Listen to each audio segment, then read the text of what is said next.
Excellent.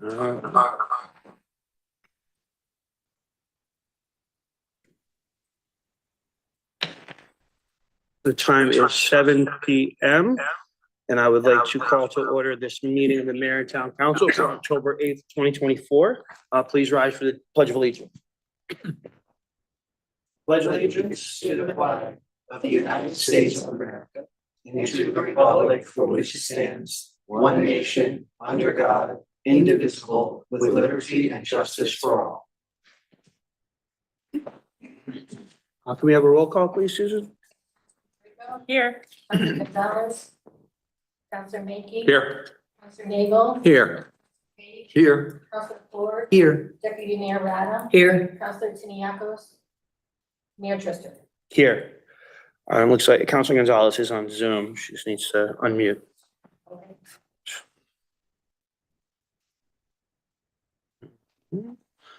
All right, so we will move on to approval of the agenda.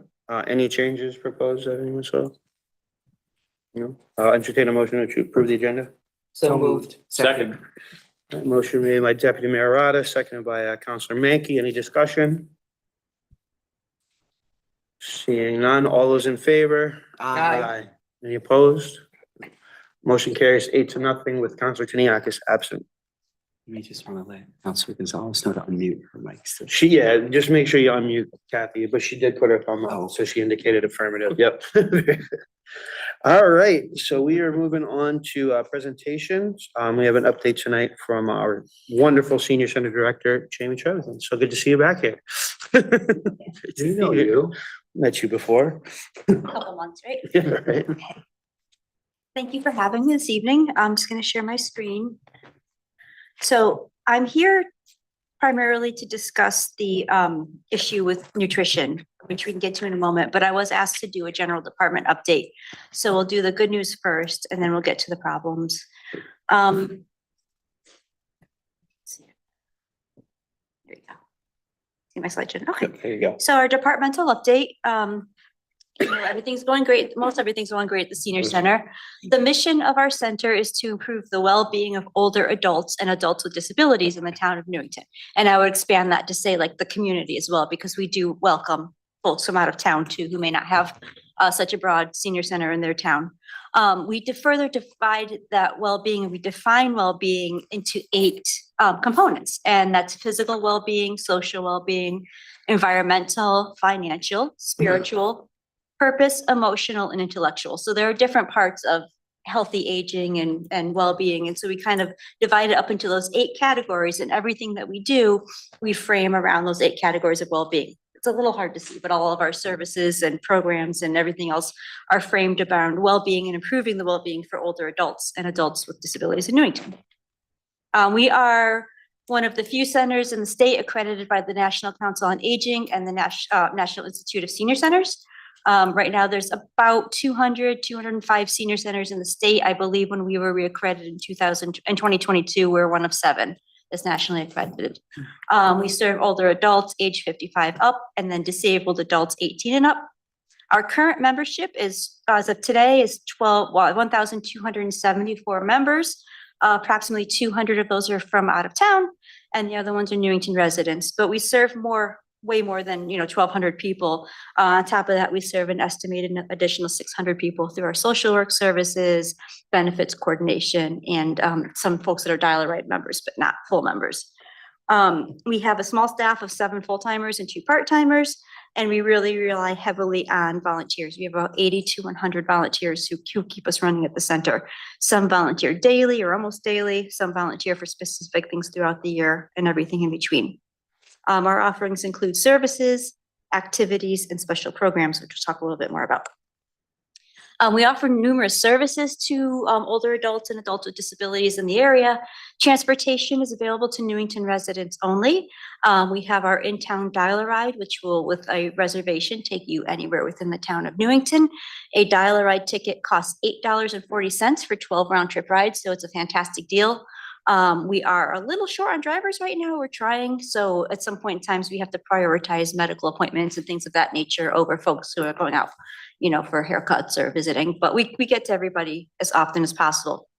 We partner with Weathersfield and Rocky Hill through a state grant, and we utilize ambassador transportation for medical transportation out of town appointments to 8 area towns, including where the major hospitals are, Hartford, New Britain, Farmington. And we basically dispatch and arrange for those rides, but it's paid for by state grant funding that we share with 2 other towns. And we utilize Lyft, which is ride share for everything that kind of doesn't fit into all those other categories. I'm going to kind of just gloss over nutrition because that's the main point of our discussion in a bit, but we offer a congregate lunch program, which is in person, Meals on Wheels, which is for folks who are homebound. And of course, we have our wonderful volunteer coffee shop. We have a full social work and benefits department that works in conjunction with human services, but is specifically for the older adults in Newington. And the services offered there include information and referral, Medicare, housing and financial assistance, renters rebate and energy assistance programs, and our durable medical equipment lending program. We have tons of activities that are regularly scheduled activities. They either occur every day or once a week or several times a week, but they're ongoing activities. Many of them have to do with the physical health, fitness. We have a gym, which is great. It's open 8:30 to 4:30. It has recumbent and traditional exercise equipment. Many programs, including chair aerobics, walking, strength and balance courses, pickleball we're doing it 4 days a week now. It's so popular. Table tennis, silver sneakers, and we partner with Parks and Rec for exercise programs such as Zumba and line dancing. We have a volunteer-run gift shop, a giving garden, which is volunteer-run by expert gardeners that produces about 600 pounds of produce for the Human Services Department each year, all organic. Cards and games, a TV lounge, several craft groups. We have office assistants, free paper shredding. We partner with AARP for tax preparation and older driver courses. We have a wood shop, a computer room with tech help volunteers that could help you with your phone or your laptop or whatever else you might need. We do day trips on buses, a billiards room. We have some limited health services, although we're not a healthcare facility. We have foot care, blood pressure screening, and hearing screenings at the center. And we host a number of clubs, such as TOPS, which is Taking Off Pounds Sensibly, a railroad club, the Deaf Senior Citizens Club of Connecticut, and the Newington Art League are all hosted in our building. And we have some pictures of just a handful of our fantastic volunteers that make all of this happen. In addition to all of these things that go on every day, our program coordinator, Barbara Womer, does an amazing job of scheduling a lot of special programs each month, which covers so many different topics, anything you basically want to learn about or try. Just a sampling, I'm not going to read them all, but in October, we have a paper necklace workshop. And you can see in the green in the parentheses, that kind of tells you which the dimensions of wellness that each program covers. So when we schedule programs, like they could be fun, they could be exciting, they could be socials, but they are somehow related to wellness. We have coming up, we have an Oak Street Health Meet and Greet. We have a program on joint health coming up. A cooking demo on Fall Favorites Reimagined. So that hits like the social and intellectual health. We partner with CCSU students, typically in gerontology or psychology programs. We have an ongoing WISE program, which is an intergenerational program that takes place on the CCSU campus and then sometimes at the senior center, where older adults actually join a psychology or gerontology class for a couple of the classes, and they go through and have intergenerational conversations and topics of discussion. So that touches on social, emotional, intellectual health. Medicare updates, importance of vaccines. These are all things that are just this month. A really cool thing, Newington history presentation, which is kind of exciting, interesting, and an intergenerational dance class in which we also partner with CCSU. So these are all things that are just this month on top of everything else we do. There's something pretty much for everyone, depending on what you're interested in. In addition to that, we have evidence-based programs. We're bringing back evidence-based programs after a little bit of a hiatus, and those are typically developed at a university level and are peer-reviewed. There are several that we have done in the past that we're going to bring back. We're going to start with 2. One is called Tai Chi Quan, and it's similar to like a Tai Chi type class. It's 26 classes, and it teaches strength and balance and framed in a fall prevention type of format. And then the other one that we're bringing back in conjunction with CCSU is a matter of balance, which is, I believe, an 8-week class, which teaches people how to move confidently, because research indicates that people who are tentative about falling or afraid of falling tend to fall. So those are two that we're bringing back, and there'll be many others coming up. We have our LGBTQIA plus movable senior center. This is something that I was involved with when it first kind of came into existence back in 2017. And just last year, we kind of reinvigorated and refreshed it. This is a statewide initiative. I would say there's probably about 50 senior centers taking part of it. And what it does is it recognizes that as LGBTQIA plus folks age, they actually are at much higher risk for isolation and other health issues than they were when they were younger, because they tend to, there's oftentimes their partners or their friends or their family members who accepted them may have passed away. They may find themselves on their own, and unfortunately, so to speak, back in the closet because they're a fear that they're not going to be accepted. This is a much bigger issue in nursing homes and senior living facilities than it may be out like in the general senior center public, but it's still an issue nonetheless. So a movable senior center, people think it's like a bus that goes around. It's not. It's just, it's a collaboration among about 50 senior centers where we each take turns holding programs and topics of interest, and everybody is welcome and invited, and we kind of share resources and ideas there.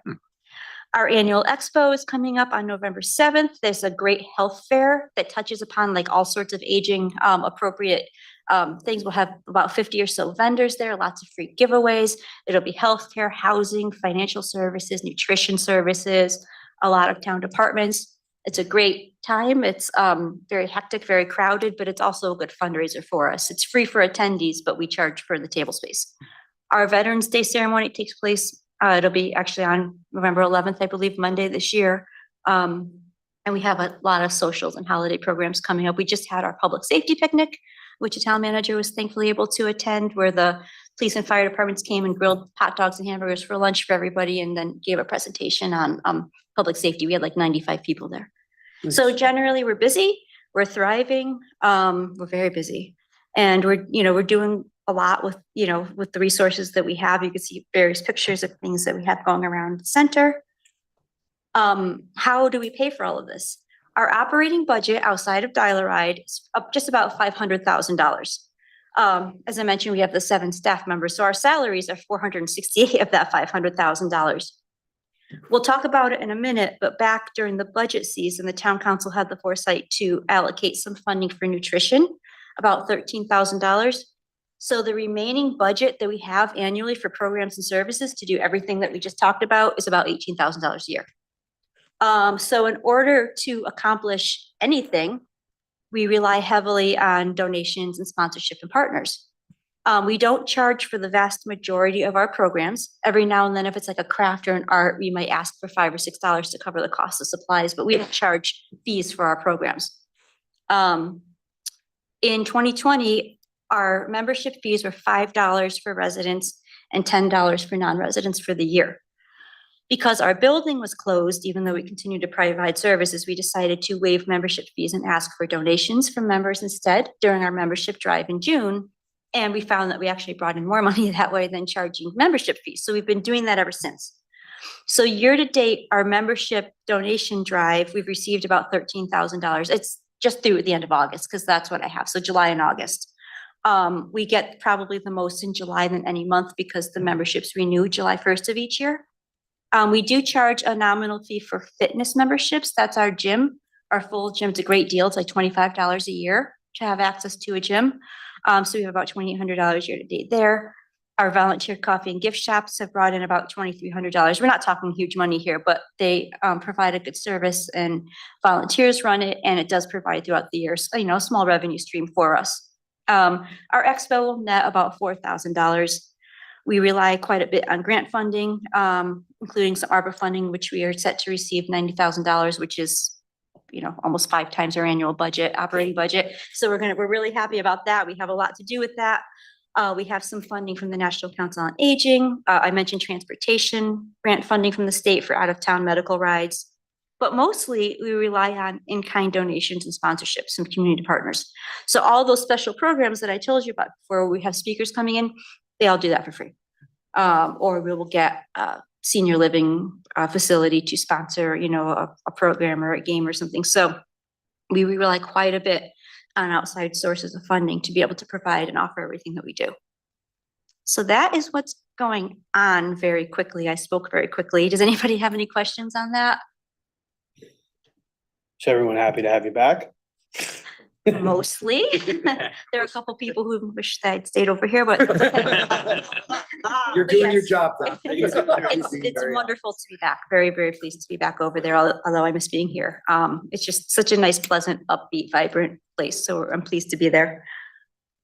Councilor Drago? Yeah, before we get to the more challenging news, I just want to say, just to the town in general, the fact that, we have the Parks and Rec for more the youth oriented, whatever, all the way through the senior and disabled. And you do a fantastic job with the budget that you have. And obviously you're very heavily relying on volunteers. But it's also, I think your staff is obviously very dedicated, and I haven't seen you smile this much in six or eight months. So. Our staff is very dedicated and very skilled and professional, so we're happy to have them. We're lucky to have Thank them. you for all you do. You're welcome. Councilor All Floyd? Oh, sorry, he's got it. Oh, yeah, Jamie, just thank you for all that you do. And like Councilor Bedrejko said, you have a limited budget, as we've seen, and you do magic with it, as many of our departments do.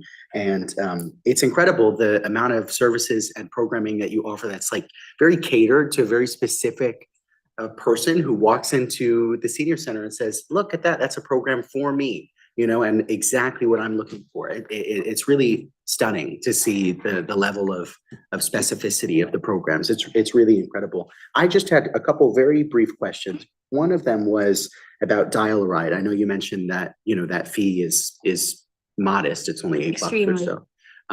For those folks, do you find that folks do sometimes even struggle, folks that are maybe using the service quite a bit, like if they're, dropping $8 a ride throughout the course of a week, are they looking for some assistance to defray some of that cost, and what kind of happens in that scenario? It's $8 for 24 rides. It's about 30 cents a ride. Oh, thank you. But anybody who does need assistance, of course, we would definitely, they would see Terry Snyder, a social worker, to waive that fee. Got it. Okay. Thank you. And then the other brief question I had was just around what relationship our senior center might have with some of the other facilities in our town, like Cedar Mountain Commons and Middle Woods and stuff like that.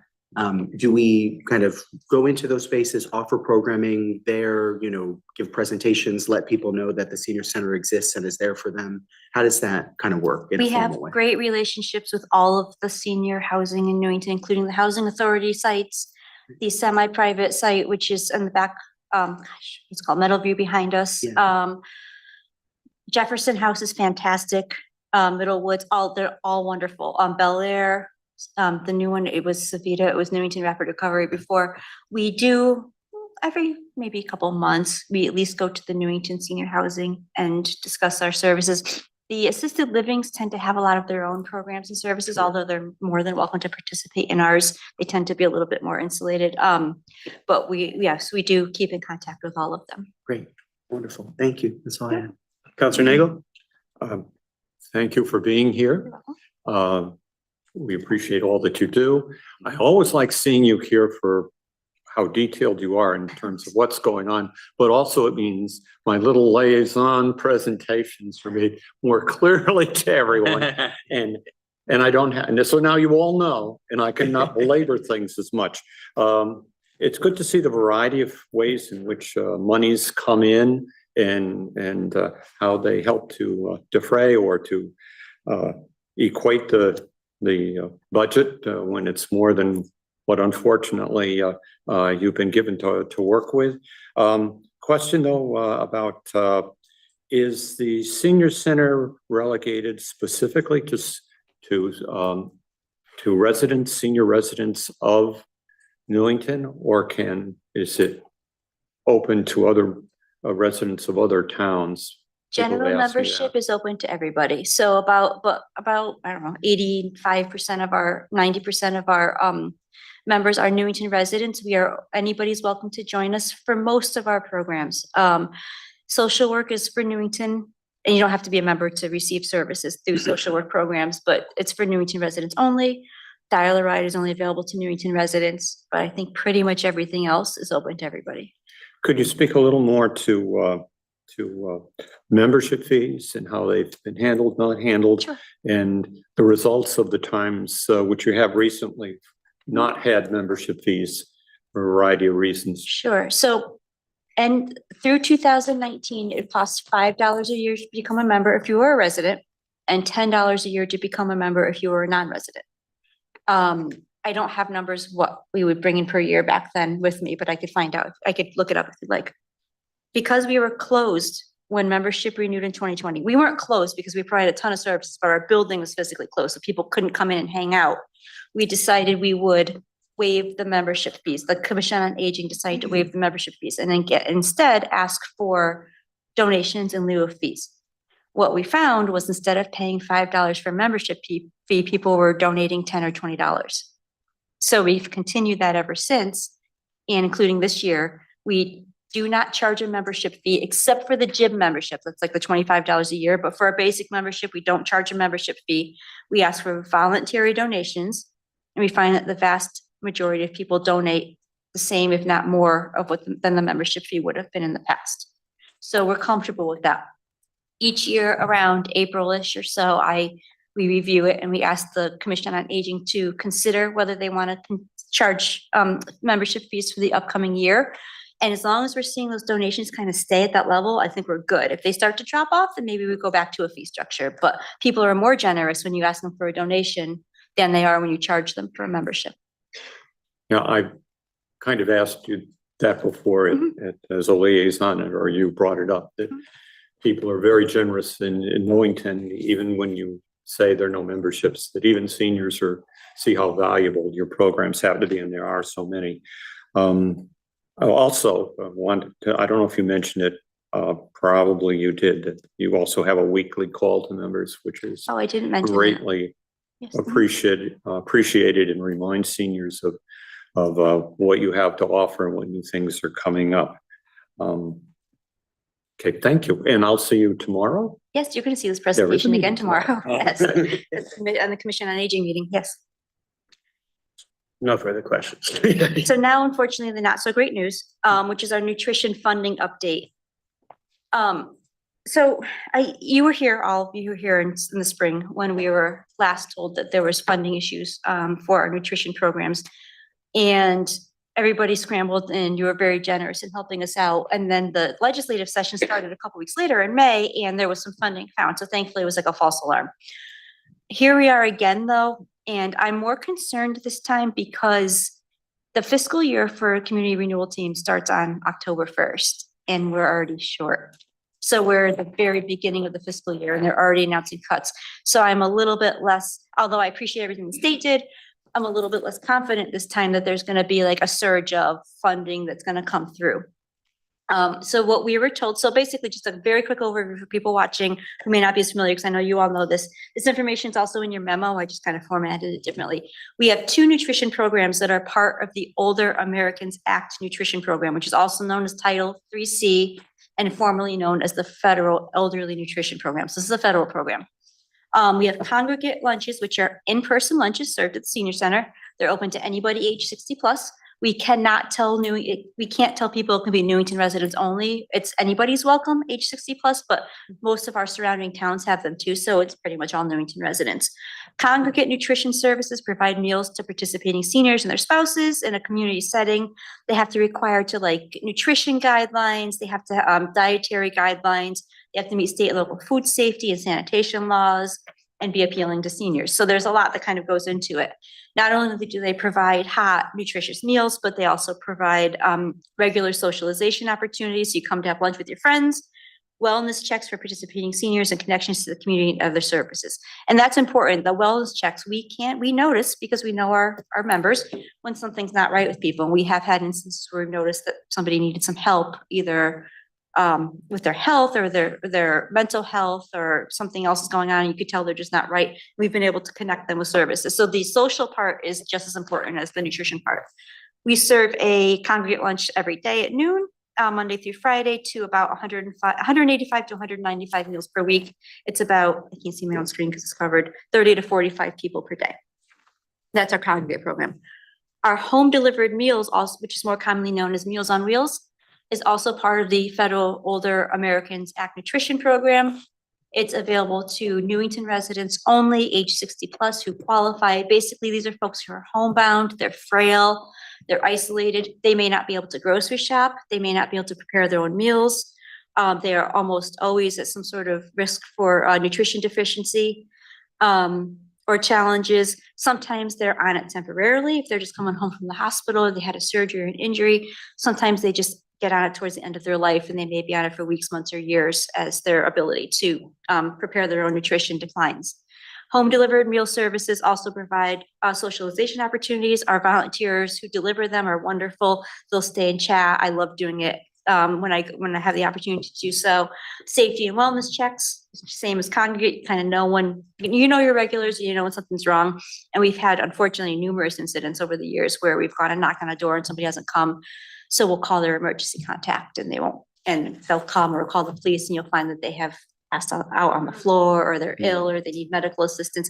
And it happens way more often than you would like. But it's very, very important. And connections to other services in the community. We have a great group of volunteers who deliver meals Monday through Friday. We have about 60 to 65 recipients each day. So we divide it up into 4 routes around town. Participants can receive meals between 3 and 7 days per week. And for 7-day folks, we deliver their weekend meals on Friday. Everybody gets a hot lunch that's delivered hot, and then you could opt to have a second dinner, which is like a sandwich or a cold dinner to eat later. So all told, with that, all those people getting meals every day, oops, I went too far. We are delivering a lot of meals, about 510 meals per week.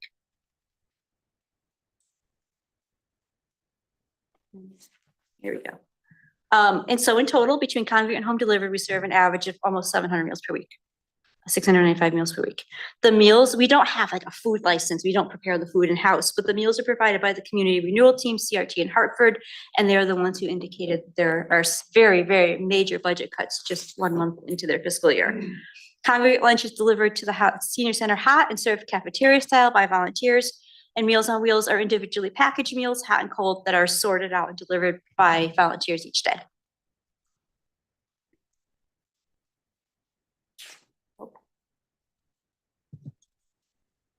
There you go. Okay, funding for the program. Per CRT, the average cost per meal is about $13.72 for congregate meals, $10.21 for Meals on Wheels. We don't do any of the financial part in Newington in town. So CRT requests a $3 voluntary donation per meal, which are sent directly to CRT. So obviously they're very heavily subsidized, and it is a voluntary donation. We never track who donates, who doesn't. We don't even know who donates and who doesn't.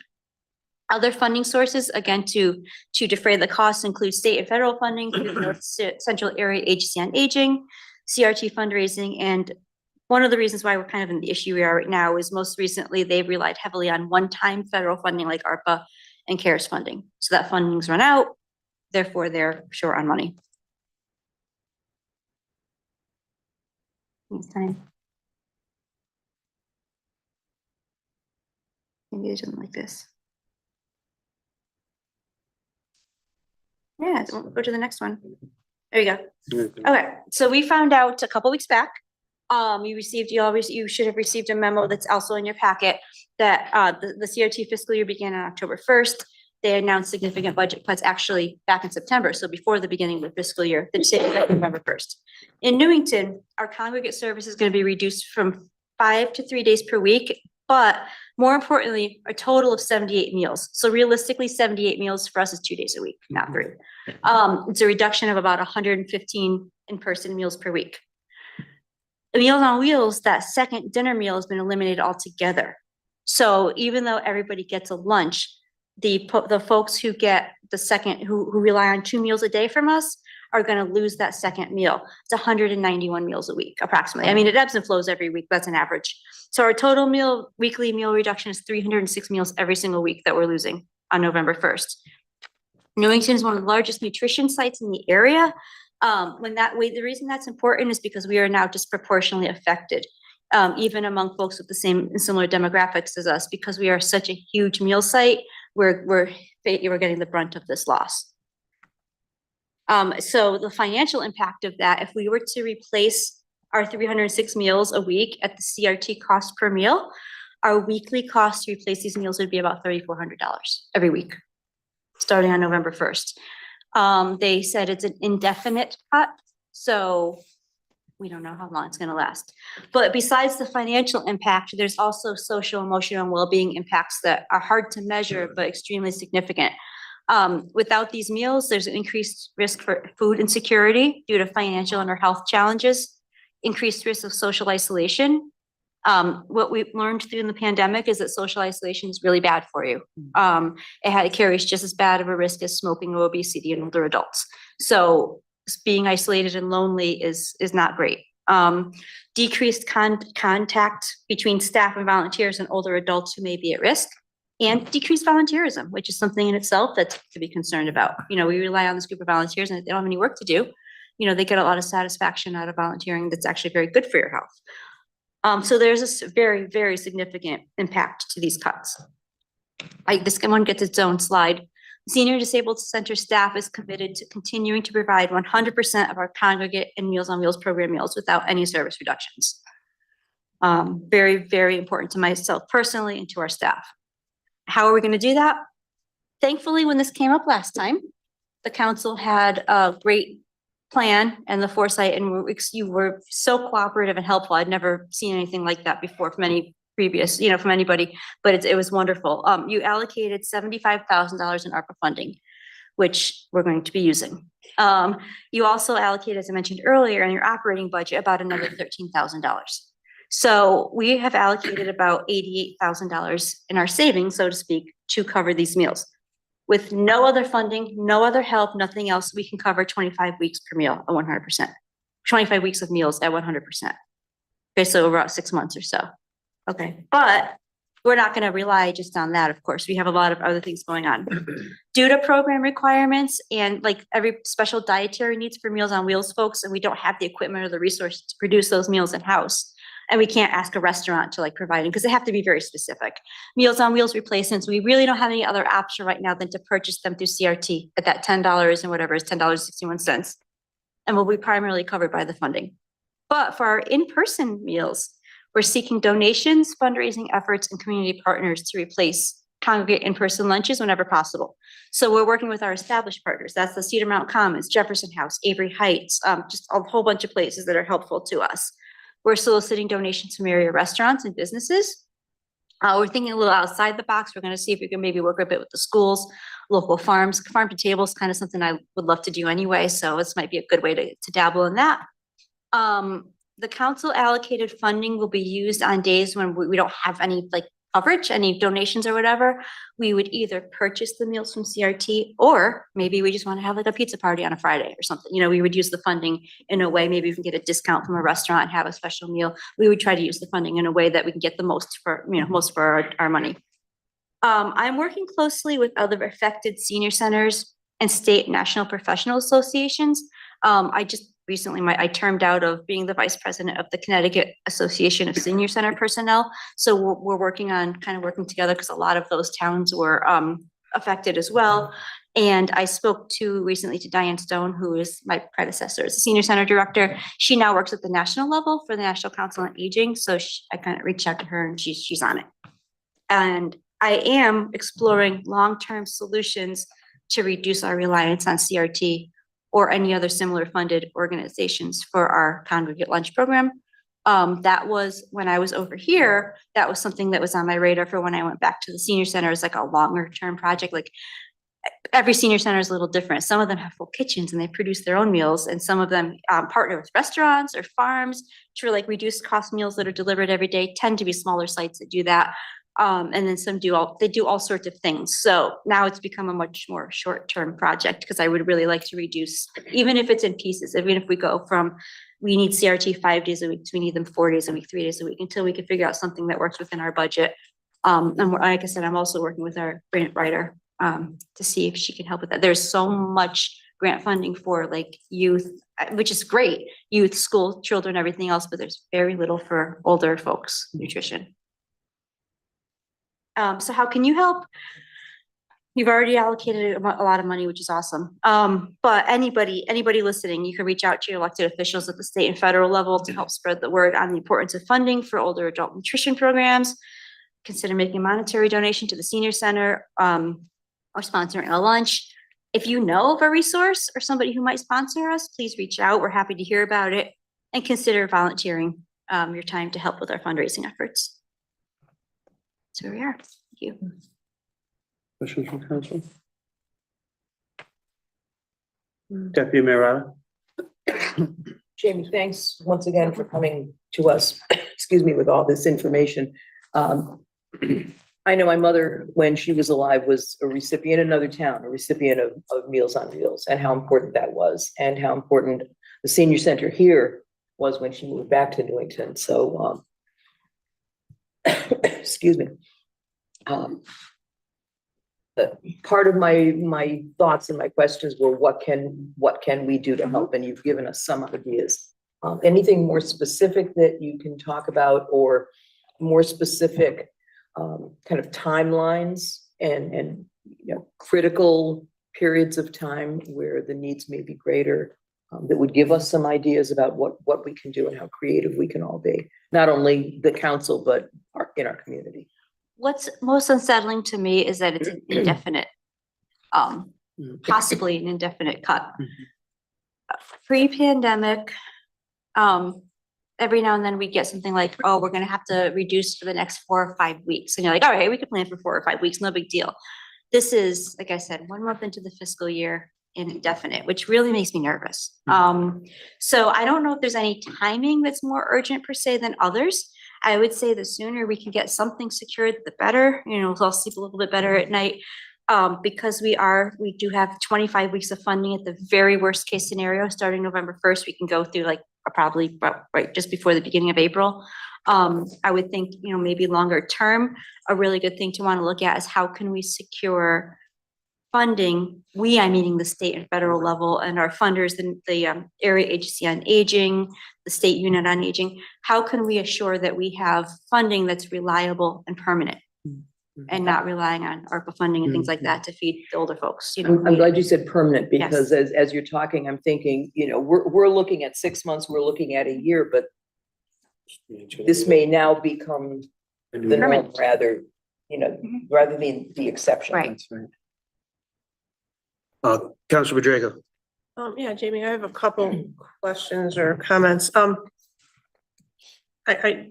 really don't, well, first of all, you indicated that Newington is a high meal area, whatever, given our demographics. Why are we so disproportionately and more significantly impacted? Is I it? don't know. It's been like that for a long time.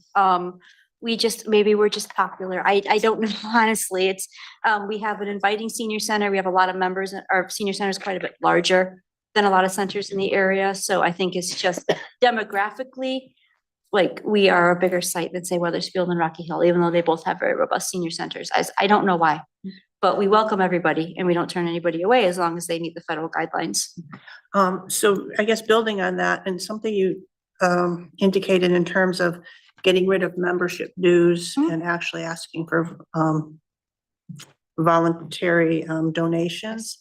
And I hate to bring this up, but to me, $3 for contribution for a meal, for a lot of people, it could be significant, but I think for an awful lot of people, it isn't significant. And it might be time for people to start looking at maybe not charging, but asking for more than $3. I mean, there are seniors who could afford it and there are seniors who can't, but those who can maybe should be made aware of the situation and asked to maybe give more, or somehow but the recipients that can afford it maybe can chip in a little bit more. That's a tough one because it's not set by us. It is part of the federal program. So the $3 suggested donation isn't something that we ask for, that we ever see, or that we have the ability to set. We can certainly. But for the ask- congregate meals, you could. Yes, congregate meal, no, congregate meal is also part of the federal nutrition program. Okay. For the meals that we're providing out of our own money, sure, we can ask for people to donate a little bit more if they'd like to. But for the ones provided by CRT, those are the federally and state funded meals, the congregate meals, that's set by the state and by the funders, not by us. So we don't really have any say. We can certainly ask people to be more generous, but we don't have any set like authority to, raise our prices or anything of that nature. That's probably something then that has to be addressed with the state legislature, but I think for the meals that, or for the days that you can't, I think people would be more than happy to contribute towards this need. I like the idea that you're working with the schools, because it seems to me that I've got to believe that they have meals that might be left over, or they at least have the cooking facilities. They're within Newington is only 13 square miles on the radius in terms of delivery, whatever. So I hope you continue to work with them, and I'm sure the Board of Ed would be more than happy to try and find some kind of way, at least to kind of share what their excess is, if there is any excess. And then the last thing, you asked people to reach out to their legislators and elected officials. Maybe, and if you could provide some kind of a template letter or something that maybe would help, and you could pass it out at the senior center, but also for me in particular or something, maybe we could, if you could just provide the basics of what to hit or some kind of a few templates, that would maybe spur some of us to be able to write to our elected officials. When this came up last time, I believe the council asked me to put together a letter from you folks. Right. And if it's okay with the town manager, I could dig that up and send it to you, and if you like Yeah. it, you Yeah. can send it. But also for But for individual individuals, people. there's some things floating around amongst the senior centers, like templates you just fill in that are pretty easy. I can get those out. Great, okay, thank you. You're welcome. Council Floyd. Thank you, Mayor. Thank you, Jamie, for the update. I'm as disturbed about this, if not more, than we were months ago when we heard that first cut. So I'm so glad to hear a lot of the mitigation strategies that you're looking at. And as was mentioned, the schools and farm to table, which is, wonderful, and working with local farmers, that's terrific.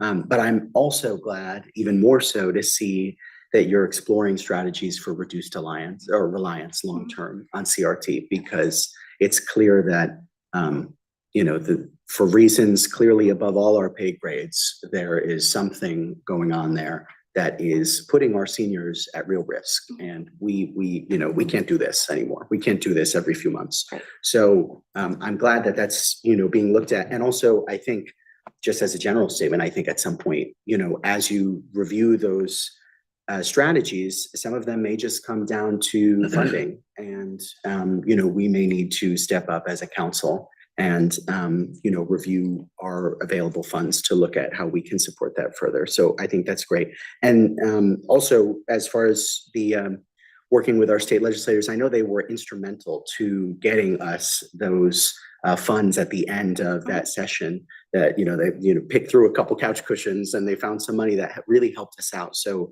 I'm sure they'll, I have confidence they'll be able to do that again. And I know that they're aware of the issues and care about them very deeply. So thank you again for all that you're doing. And I guess just as a single question, it seems to me the answer is 100%, like you will be able to cover 100%. But just to ask, I guess more pointedly, you said with the funding that we've allocated at a bare minimum, it's 25 weeks. You're looking at various other strategies. Is the answer plus those strategies and the council funding and other grants that come through? The goal, of course, is to cover 100% of the meals with no changes in services. That's correct. The 25 weeks is just with the funding allocated, without any additional donations or agreements or whatever. That's just with the $88,000 or whatever that we have.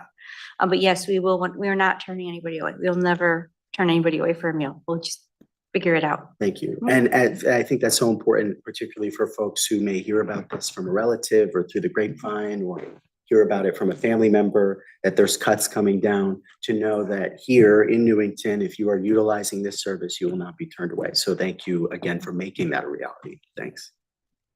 Councilor Mackey. I guess thank you for your earlier report, and then this one, obviously, nobody likes bad news, and this is certainly bad news. I was concerned back in the budget season that this was a foregone conclusion that as you said, if they're already cutting and they're only a couple days into their new fiscal year, I don't see them being able to survive through the whole fiscal year without more cuts. And I see a downward spiral here. Just to be clear though, this is a state and federal funded program. It's not a town funded program. So Correct. the cuts are not town funded cuts. They're state and federal cuts. Correct. Until this past fiscal year, when you allocated that extra Right. $13,000, we have never had a penny of town funding in this program. It is all state. and federal. We've done some, historically, this some minor fundraising and things, but it's funded through many different revenue streams. And historically, this has been a state and federal program, Correct. It's a federal program. not Yes. a town program. Correct. I think it's important for the public to know that because it's not like we're cutting. No. It's the state and the federals are cutting. I think it also, it illustrates the problem, I think, of agencies getting used to the ARPA money and the extra money that was around during COVID that we kind of threw around to make everything work. And then we got used to that money. And some of us could foresee when that money started getting pulled back. If we got used to spending that money, there's a disconnect there. And I think that's Correct. part of the reason we're in this problem now is they get used to living on the ARPA money and the other grant money that was available. Now it's not available any longer because programs are over. The expenses are still there. So I see this becoming with CRT. I think it continues to be a problem.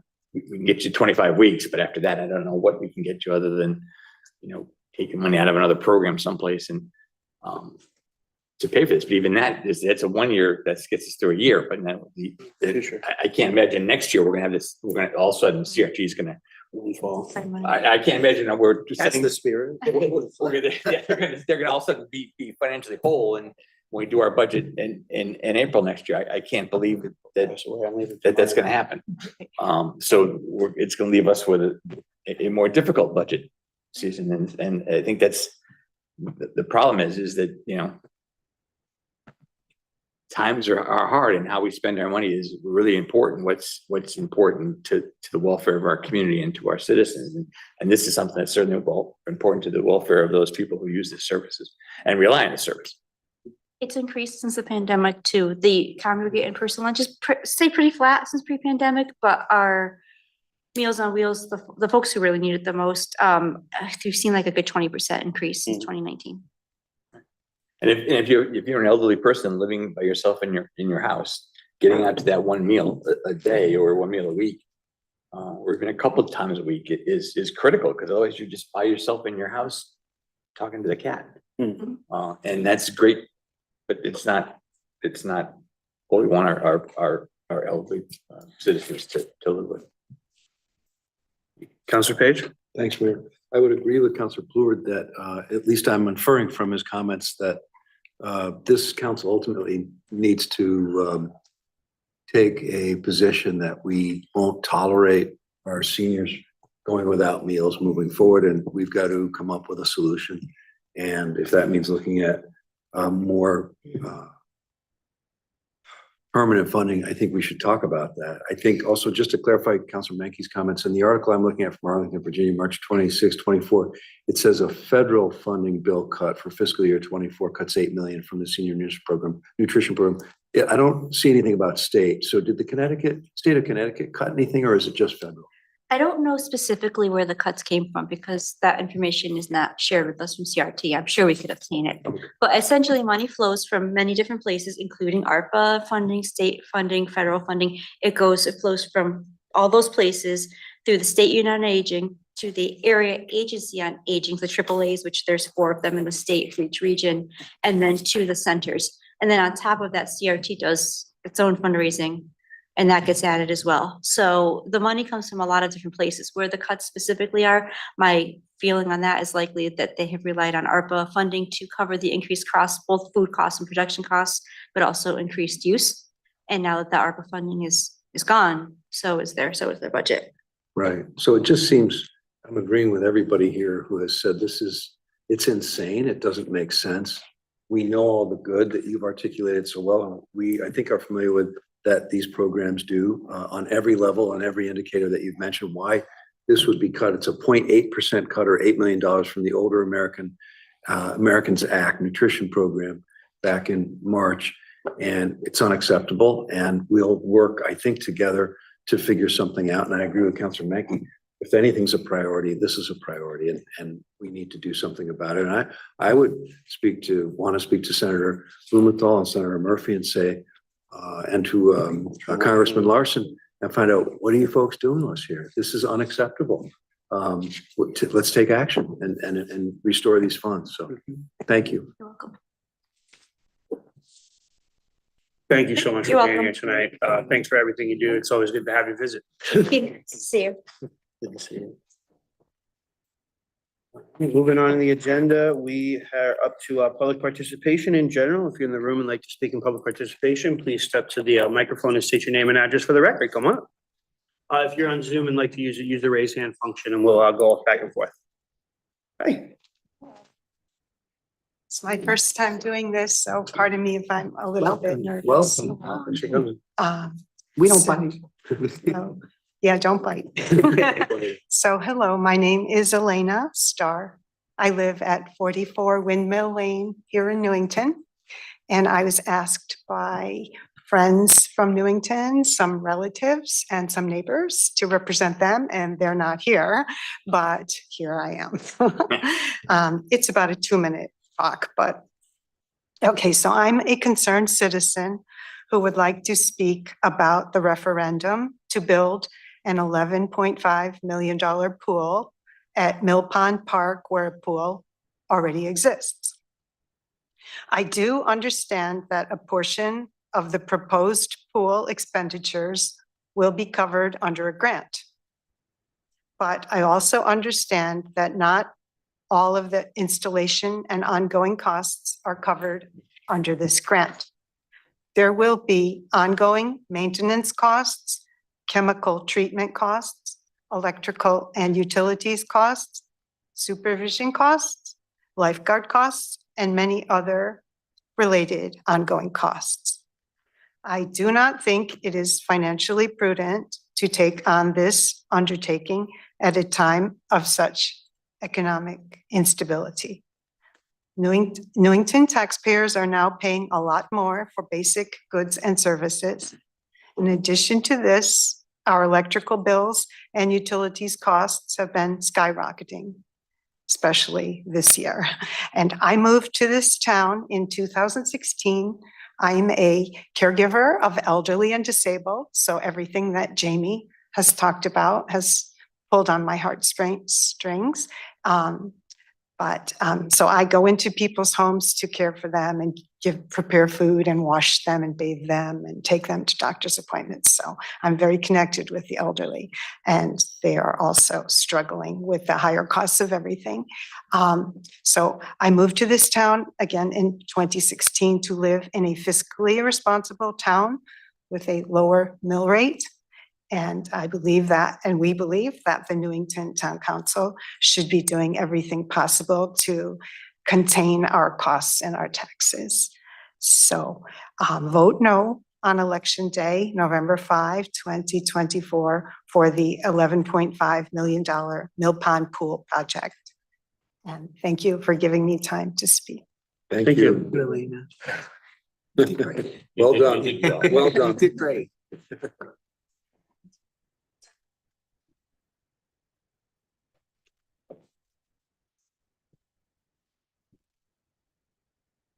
Before I start, my friends and family call me Captain Obvious. And what a fabulous job by Jamie and the whole center. It's a gem because of her. Dave Horrigan, 30 Candlewick Drive. I have a few topics today. My first topic is regarding the Cedar Crest property. Recalling when I was leading the opposition to the Clover Apartments, town planner Renata almost seemed to be working for the developers. I feel that our current town planner, Paul Dixon, will be a much better steward of our open space. Of course, the Clover Street battle was insignificant when compared to the battle we could face on Cedar Mountain. The last battle for the mountain against Toll Brothers is legendary. Sadly, Ray Harlow has passed, but we still have Jeff Zellick and several of you here today that saved the mountain. If eventually it comes down to a zoning variance, if our state legislature doesn't help us take this land, a zoning variance from a developer, the council's input may be somewhat restricted. Councilor Page may recall how strong our opposition was to the zone change since he attended the rally against the Clover Apartments in my front yard. The developer of Clover had a very strong team that included a skilled land use attorney, local land surveyor Alan Bongiovanni, and like I said, the developer's team seemed at times to include the town planner. Nearly 9 hours of public hearings with about 60 people speaking in opposition. The zone change had zero impact on the TPZ. The developer made the case that TPZ has required to approve the zoning change to allow the apartments. My point in rambling on about all this is when we asked for help from the manager, council, numerous times we were told that legally they couldn't get involved. And that's been alluded to at the last meeting by Councilor Page. I recognize that the Cedar Crest Hospital adjacent property is a much different scenario, but I think the council and town manager should know now that they may be greatly restricted in what input you may have if it comes down to a developer applying for a zone change. And that would be unfortunate. My next topic is the upcoming property evaluation. I know that it's still a good ways away, as it will not be applied to assessment until October of 25. Fuana is a better person to speak about this, but I do have a concern. In a normal world, any change in property values does not have any real effect on a homeowner's tax burden. The mill rate is usually adjusted to reflect any fluctuations in values if there are no large budget increases. In other words, reassessments should not be seen as an opportunity to increase spending. Here's the problem I see. We all know that there's been a substantial increase in residential property values over the last few years. I wonder if there's been a similar increase in commercial property values. I see Meadow Commons has already requested and was granted a extension on their tax filing agreement because the lease for the anchor tenant was not yet executed, and the other shops in the plaza would pay 50% of their rent until the anchor opens. Since that request was granted, 2 tenants have canceled their lease. There remains many empty spaces, and there is no sign of the anchor store. We have also seen the closing of Bob's clothing store. So after the Halloween store closes, that plaza will have 3 empty storefronts. There are more examples, but my point is that there could likely be a decrease in commercial property assessment, or at least a smaller increase than in residential. I'm bringing this up sooner rather than later, because this is another reason why the town needs to stop spending beyond its means. As Joe and Jane homeowner, in my opinion, we're picking up a bigger share of the tab. I'm asking that you keep this in mind each time you're presented with a new expenditure request. My last topic is, I'm looking for some affirmation as to 2 items that the aquatics PAC has repeatedly stated. The first is that no grants can be applied for until November 5th referendum passes. The second is that $11.6 million of aquatics bonding will only cost each taxpayer 45 cents per taxpayer per day. Mr. Horgan, you're about 25 seconds over time. You can summarize, please. How many taxpayers are there, and how is this liability going to be spread? Will someone with a $500,000 home pay the same as someone with a 900 square foot house? As always, the devil is in the details, and not surprisingly, no details have been provided. I'll get 5 more seconds. I would suggest, after hearing Jamie's presentation, let's take $500,000 from the $11.6 million pool and feed all those seniors. Thank you. Thank you, Mr. Horgan.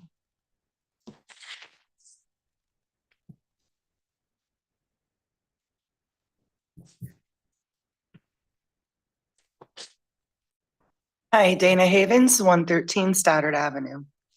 I'm here tonight to ask the town council, or really maybe our more seasoned veteran members of the council, to explain what happens when a referendum is voted down.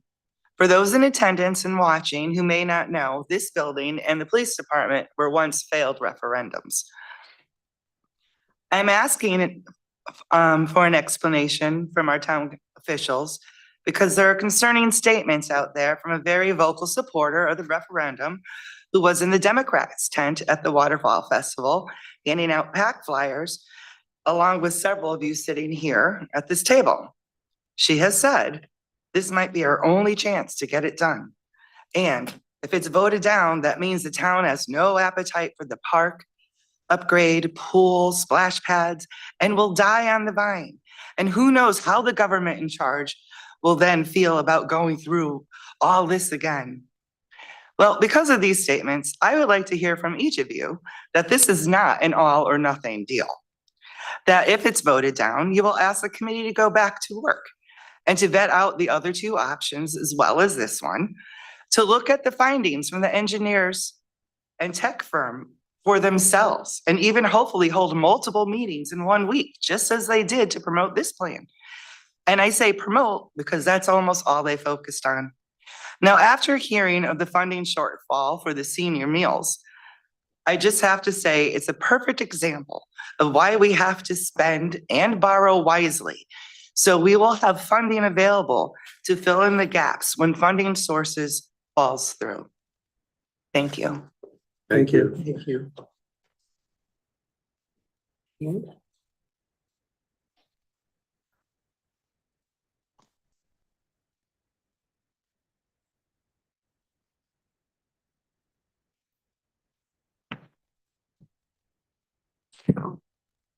Hi, Bill McCarthy, 206 Churchill Drive.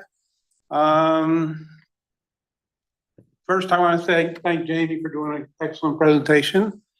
I went to the Giving Garden and for a potato growing class and had an excellent harvest this year. Thank you. It was a wonderful experience.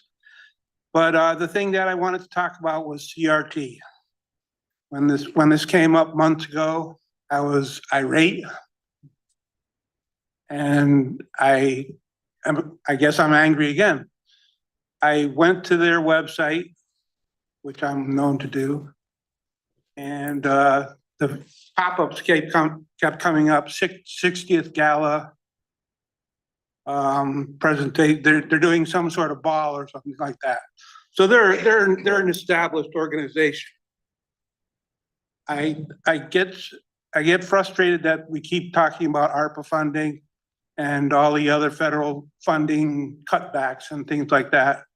And I agree with the council that we have to get Larson, Turco, Bloom, everybody needs to get involved and make sure that the funding for our seniors is kept up at an adequate level. What other thing was I going to talk about? I don't remember. Give me a second. I guess that's it. There was something else I thought it was better than this one, but basically I just want CRT to, CRT, somebody needs to investigate them. I don't know if that's a Tong thing or, if they've been around for 60 years and they aren't running a good type ship, then they need to be investigated and their business practices need to be investigated. Thank you. Thank you. We do have one on Zoom. We'll go right ahead, Ms. Lyons. Rose Lyons, 46 Elton Drive. To Mr. McCarthy's point about CRT, I believe they just administer the funds. It's not them that is overspending or underspending or doing whatever, as far as I know, as a recipient of energy assistance. Their funding comes from the federal government and the state government, and I'm guessing that that's probably the way it is with Meals on Wheels, so maybe Mr. McCarthy'd like to look into it a little bit more at the state and federal level than the actual administrator of the program. To Dave Horrigan. Dave, I'm sending the vibes through the television waves, I guess, because it was my thought exactly. Take some of that pool money and put it towards the seniors. The pool, there's many questions, it seems, on Facebook and everywhere else, and I see tonight people are speaking, and I don't ever recall anybody saying grant monies were going to be used for the pool. I know that there's a lot of information, disinformation, whatever you want to call it. And that's why I had hoped that perhaps there would have been an informational meeting and we wouldn't have gone through this debate that we keep on having. But tonight, my question is, I see that there is a change in description for the assistant town manager. I'm just wondering maybe when you discuss that, if you could give some of the history of the position, because I've just been confused about it over the years. I know that it was established way back when Keith Chapman was our town manager, and then it came back when it was gone and nobody was in the position, then it came back again. And then the person that took it went back to his old position. I'm just a little bit confused as to, is this something new that you're adding to the job description that nobody else did before, or is it something that the town manager did and feels that the assistant should do? Are they revamping the town manager's office? I'm just curious as to how this came about, and I'd like to hear a little discussion on it. Thank you very much. Thank you, David. Thank you, Lance. Anybody else in the room or over Zoom that would like to speak in public participation? Seeing none. I know we did have one email correspondent come in, but it was outside of, it was after the deadline. But I'm sure we all read it. I mean, Yeah, I'm sure we all read it, yeah. We all read it. We all read We all read the everything. email. We read everything we get. It just became after. Council opposed to me mentioning that the basis of it? No, It was, there was a letter in support for the proposed athletic trainer position on our agenda tonight. That was the email. All right, moving along to remarks by councilors with public participation. Any comments from councilors? Councilor Bedrejko. Yeah, I'd like to actually address the comments by Ms. Havens. I wasn't at the Waterfall Festival. I had another event to go to. But in my opinion, the narrative, if there's a narrative going around that if the referendum is voted down, there will not be a pool at all. This is our last chance of it, we die on the vine, is wrong based on my experience in this town. Because, for example, you mentioned the police department, the police headquarters, and this town hall as two examples of where a referendum was voted down. And immediately the town council resurrected or formed a new committee to move forward and come up with a plan that's more acceptable to the public. And from what I've seen, I've been reading Facebook, obviously, I've been discussing, I've been hearing discussions, back and forth. You can't escape it. If it's the will of this council to move forward with another pool committee, it will be brought back. And from what I've seen, again, this is my interpretation of what I see on Facebook. A majority of the people, obviously the yes people want a pool. And from what I've seen and read about the people who are against the referendum, it's the will of the town to have a pool, but the question is the cost. The question, I guess, is the location for some people. The question is the scope of the project for some people. The question is the impact on Mill Pond. But I haven't really seen anybody, even if they're arguing against this particular referendum, to say that they don't want a pool. So in my opinion, it's the will of the town that a pool is wanted, a pool is needed. But it would be the will of this council to bring, if the referendum fails, we'll see what happens in November, that this council can bring forward and authorize the building committee to go forth and come up with a plan that maybe addresses some of the concerns that the residents have had and move forward with the pool. Because from everybody I've talked to, the recognition is there, we need a pool, but it's just a question of either scope, size, location, whatever, is from what I've seen from her on Facebook and from the people I've talked to. So it is not dead in the water if the referendum is voted down. Councilor Mackey? Just for Mrs. Starr's edification, I I have no knowledge of any grant money for a pool. So whether the referendum passes or not, there's no mention of grant money. It's the 11.6, I think is what we're looking at. There is no grant money. If there is a grant money that comes in later, that'll be done for use for nothing else, but not for this project. And I would just remind, as Councilor Draco said, remind everybody that when we built this town hall, one proposal for the town hall failed.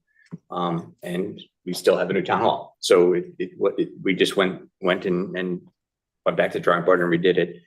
And as I recall, back when I was a lot younger and not as involved in politics, the police station failed and that got revisited. And I believe there was a couple of schools, and when I was a younger person, that failed and they got revisited and still, we still have those schools, so. Thank you, Councilor. Councilor Nagel. Yes, I would agree with the councilors who've already spoken. Having had 18 to 20 years experience off and on the council, I know this has come up before. Referendums have to be phrased, whether we like it or not, in a yes or no question, usually, or if not totally, having to do with expenditures. And I agree that I have not heard people that just don't think that the town should have a pool. They just don't agree with either where it's located, how some people see as destroying the appearance of Mill Pond Park, parking, the cost for some people, and other things which have been discussed publicly and here at previous meetings. So it's not a matter of the referendum if it is not passed, meaning that there will never be a pool. It is just that cannot be a question. The question has to do with spending this money for this particular plan that the public can decide whether they wish to go for or not. And indeed, as previously been explained, it can be brought back and another plan can go through the process and be presented to this council or the next council if it happens to go on for that long, and can be revisited. And if the amount of money is such that requires it to go to referendum, it can go to referendum again, as has been done with other projects that have been mentioned previously. Thank you, Councilor. Councilor Boyd? Thank you, Mayor. I just wanted to say, thank you to the folks that came out and Ms. Starr, you did a fantastic job. So thank you.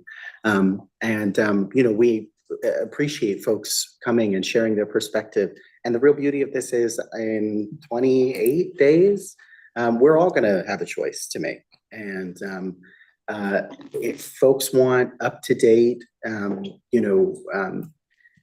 basic information about the project, I know it can be very exhausting to go online and see a million different things and people yelling at each other and, oh my God, it just gives me a headache, let alone. And it can be a real mess. If you have questions, if you have concerns, there are places you can go to find information. And the place that I would encourage you the most to go is the town website. Town Pools Project Building Committee's got 2 texts on it. One is an explanatory text of the referendum and what a yes vote means and what a no vote means. And the other is an FAQ sheet about the project as well. And I'd certainly encourage you to look at that. They've been very helpful to me as I've thought about with my family and my friends, answered questions and helped them work through their choice to make an informed decision in November. So again, thanks for coming out and encourage folks to look at that information. Thank you, Councilor. Councilor Page? Thanks, Mayor. I just wanted to have a point of clarification in part in response to Councilor Mankey's comment, if I understood you correctly, about the grant possibilities not being applied to the pool. It would be applied to something else if there were grant monies after the referendum. The referendum doesn't include any grant money. Agreed. So there is no grant money included in the referendum. Agreed. So I don't want the public to think that we're voting on this amount, but that it may be less because there's a grant money. There is no grant money to this. Okay. Project. So the way I understand it, then we would spend $11.6 million on a pool and the sort of splash pads. And then any other money they got would be addition to what the plan is. It wouldn't be any. What is that? I'm pretty sure that's correct. Yeah, if I could just have the floor. I just wanted to clarify, my understanding is the referendum ask the taxpayers to spend up to 11.6 million. The committee, the town can spend less than 11.6 million, either if the project based on all the engineering and the architecture and the cost of materials and labor comes under that, they can certainly do that. And I think, and you'll correct me, I know if I'm wrong, that if after November 5th, there's grant monies that can be secured through Park and Rec or through the town manager's office or anybody else or our grant people who do that, that those grant monies specific to this project can be applied. There's no guarantee. It's not the referendum. Right, it's not a referendum. It's not the referendum. It's not the referendum. But if those monies were secured after the referendum, those monies could in fact bring that 11.6 down, whether it's 100,000 or a million or more. So I just wanted to clarify that those monies, if there were grants secured, could be applied to the pool project for the splash pad at Churchill, the splash pad at Mill Pond, the bathhouse, the removal of the chain link fence, the cinder block building, and the hot dog stand right in front of our pond for 60 years to open that beautiful space up and to build a brand new zero entry pool Olympic size at Mill Pond. So I just wanted to clarify that. But I don't think those things were part of the project as presented. Removing the. They are. They Absolutely. absolutely, Read it. Counselor, they I'll must have thought through that part of absolutely it are. because I don't- The resolution. Absolutely. I don't All want, that's included. I don't want the public to think that there is this grant money out there that's gonna take away half of this project. Nobody said that. Nobody Nobody said I haven't that. heard anyone say that. But we also don't want people to think that there's never a possibility of any grant money going to this referendum, because there And it's absolutely is. There's certainly a possibility that it comes in cheaper than the estimates, but sometimes it's gonna fly too. Okay, I just wanted to clarify for the record. Thanks. Thanks, Mayor. I'm done. After you. Just a couple of things to address that. I mean, that is completely incorrect that a grant monies would go on top of it. For example, just last year, the town was asked to spend $10 million in a referendum for the John Wallace project. And after the project, the state got us 80% of that. So around $8 million is going to be funded to that. It's not a top. It's not going to, the Wallace project didn't become an $18 million No, but project. that grant money was considered. We consider that project. It wasn't guaranteed though, But until we can consider we were it, gonna but- spend- I don't wanna argue. I mean, but it's not, we it were wasn't gonna- in the resolution for the project. I mean, the we were referendum gonna- was for $10 we were million. gonna spend This amount of money and then the rest is gonna come from grant money. Yeah, and we. Right, but we the were- referendum question was $10 million. That was what was asked of the public, was for $10 million. So that's the same kind of thing. It's not added on top of it. To what's been stated about if the referendum were to fail. If the referendum were to fail, certainly the project isn't dead. As we've seen with the police department and the town hall. That said, what we're living today in today's economic condition, I mean, the cost for goods, services, and materials, unfortunately, I don't see those costs going down. So I would think folks should consider that as they make their decision, moving forward. The cost for 2 splash pads, a pool, and a new bathhouse, and the materials that go into that. I mean, it's expensive. And the demolition of what's there. I mean, this is expensive stuff, and unfortunately, in today's climate with inflation, I don't see those costs decreasing. Unfortunately, I could see them going up. So I mean, certainly we would have the ability to go back and look at another plan, but I would be concerned about the cost for any future plan. And that's all my comments I have. Councilor Floyd. Thank you, Mayor. I just want to add to that, another example, we had a $35 million project that we were all asked to approve at referendum in Anna Reynolds Elementary School, billed as new renovation. And within months, after it passed, we received a $20 million state reimbursement. Voters did not go into the voting booth assuming that the cost of the project was going to be $15 million. They went into the voting booth assuming the cost was going to be $35 million. And if we got some couple piss pennies from the powers that be, then that would be wonderful. So let's just be, very clear about that. Grants come and they're applied and they reduce the cost of the project. And I do have something else to say, Councilor Menke. The other piece is as far as the cost of the project, including the removal of the current structure at Mill Pond Park. I've just encouraged folks to read the FAQ. I'd encourage you to read it too, Counselor Menke, because the number that is here, and I brought it up for your edification, is a figure of $209,883 for the demo of the old pool. So that is included. This carelessness of language for the public who's watching at home, who's trying to make an informed decision that works best for them and their families, whether that's a yes or a no, is not helpful to anybody. irresponsible. It's irresponsible. So please, we're going to work on ensuring that we speak with precision on any project before the voters of Newington to help support them in making an informed decision. And I hope others will do the same. Thank you, Counselor. Counselor Menke? Just for, Counselor, I appreciate your comments, but you look back at the referendum for Anna Reynolds Fund, our part, the taxpayers voted for a $17 million, I believe it's $17 million. They didn't vote for the whole 35 million. They voted for 17 million. That's not No, correct. We can look, we can argue that back and forth, but Well, we certainly We could, all- but I These could, are facts. if you gave me 5 minutes, I could certainly look for the paperwork right now, but Sure. that's not the case, Thank you. Counselor. Yeah, I just want to add, just so, since we're talking about the public and ensuring the public have the proper information,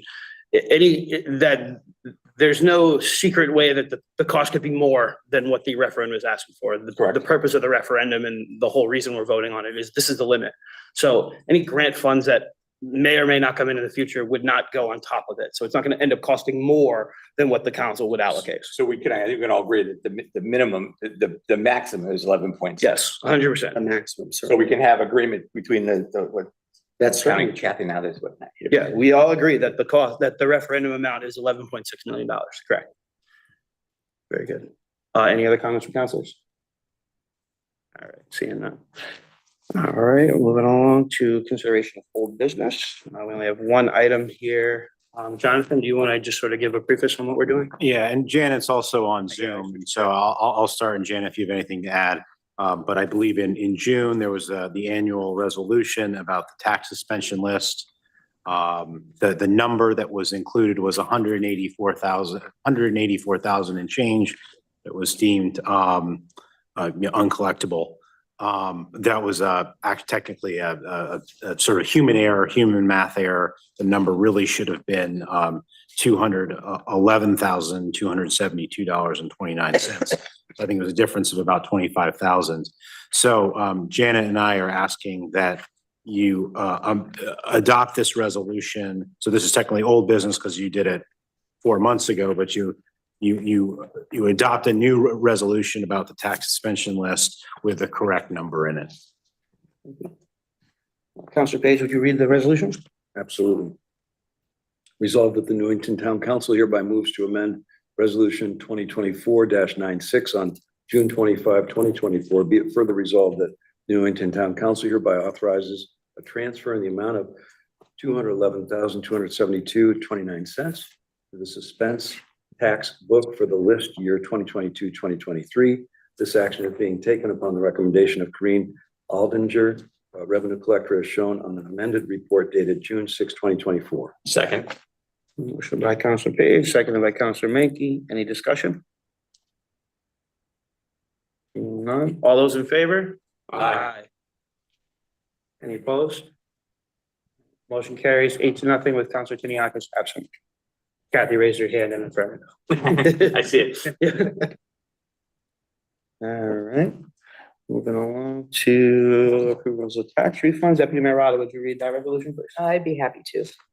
Resolve that property tax refunds in the amount of $4,970.30 are hereby approved in the individual amounts and for those named on the requests for refund of an overpayment of taxes certified by the revenue collector, as a list of which is attached to this resolution. Second. Motion by Deputy Mayor Rada, seconded by Councilor Nagel. Any discussion? Seeing none, all those in favor? Aye. There she is. Any opposed? Seeing none. All right, motion carries 8-0 with Councilor Tiniakis absent. All right. So move on to minutes of previous meetings. Any changes or anything that anyone saw in there? Only some spell checks, but not enough to be Very good, picking up very good. about. I would entertain a motion then to approve the meetings from the August 27th meeting and the September 10th. So moved. Second. Motion by Counselor Mankey, seconded by Counselor Plord. Any discussion? Seeing none, all those in favor? Aye. Any opposed? All right, motion carries 8-0 with Counselor Tiniakis absent. Moving along to new business. Item A, athletic trainer position job description. We're joined by Mr. Parisi. Thank you for being here. Thanks for hanging with us. So much. Definitely. So first and foremost, I'd like to thank you all for the opportunity to share information with you this evening, first in your packet. And also to our town manager for putting me on the agenda this evening. I really appreciate the opportunity to kind of share this request with you by the Board of Education. As you know from the information shared in the packet, with approximately half of the student body at Newington High School participating in athletics, we have many opportunities for students to be cared for, both for preventative, for sustaining so they can continue to play in their sport, but also for return to sport care. And we utilize an athletic trainer for that purpose. In previous years, we've had the opportunity to be able to contract out an athletic trainer through two primary sources, Hartford Healthcare or Select Physical Therapy. In most recent years, it's been a struggle. There's been a decline in service providers in this area, as well as an increase in cost for us to be able to support the athletic trainer program. So it's led to, for a contract that used to be just 25 hours a week, it's led to an opportunity where often now we don't even have that. And if we do have servicing, it's usually on a per diem basis, not the regular contracted servicing, which costs even more. So we are struggling in this area to maintain these services, especially this time of year when you consider we're kind of deep into the fall sports season. In the wear and tear and the grind on our student athletes is taking a hold. So having an athletic trainer on staff to be able to provide those preventative maintenance services, so not only the stretching and the icing and the hot packs, but the pre-taping and things that student athletes need before they even engage in practice, never mind games, is not readily available to our student athletes. And we just want to ensure their safety at all times, not only for our own athletes and students, but for our visiting team student athletes. So that kind of summarizes the why I'm here. I'm here because what we're seeing is the costs that are increasing at a significant level. I think I put in the document that's shared with you in your packet, about 38 to 39% annually in the past 3 years, the costs have gone up. We don't see that figure, just like you all are speaking about with the cost of products and materials for maybe construction not going down. We don't see this going down either. And the scarcity of the availability of our athletic training service continues to also increase, which just is a perfect storm. And the reason why I'm here in front of you this evening.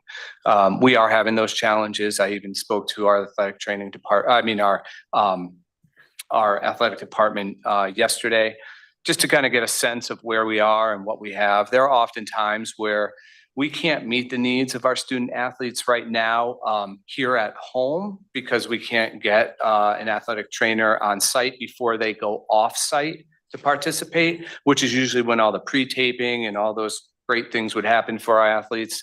So we're contacting the other school district to see if their athletic trainer can help out. That's great when it works. And we're always crossing our fingers, and we have great relationships right now with folks. But to be able to provide that service continuously, ongoing, and at a higher rate. So right now, as I mentioned, we have 25 hours a week when we have someone. What we've also noticed is the turnover rate is more constant too. We used to at least get one person a year. That has not been stabilized in about a year and a half now.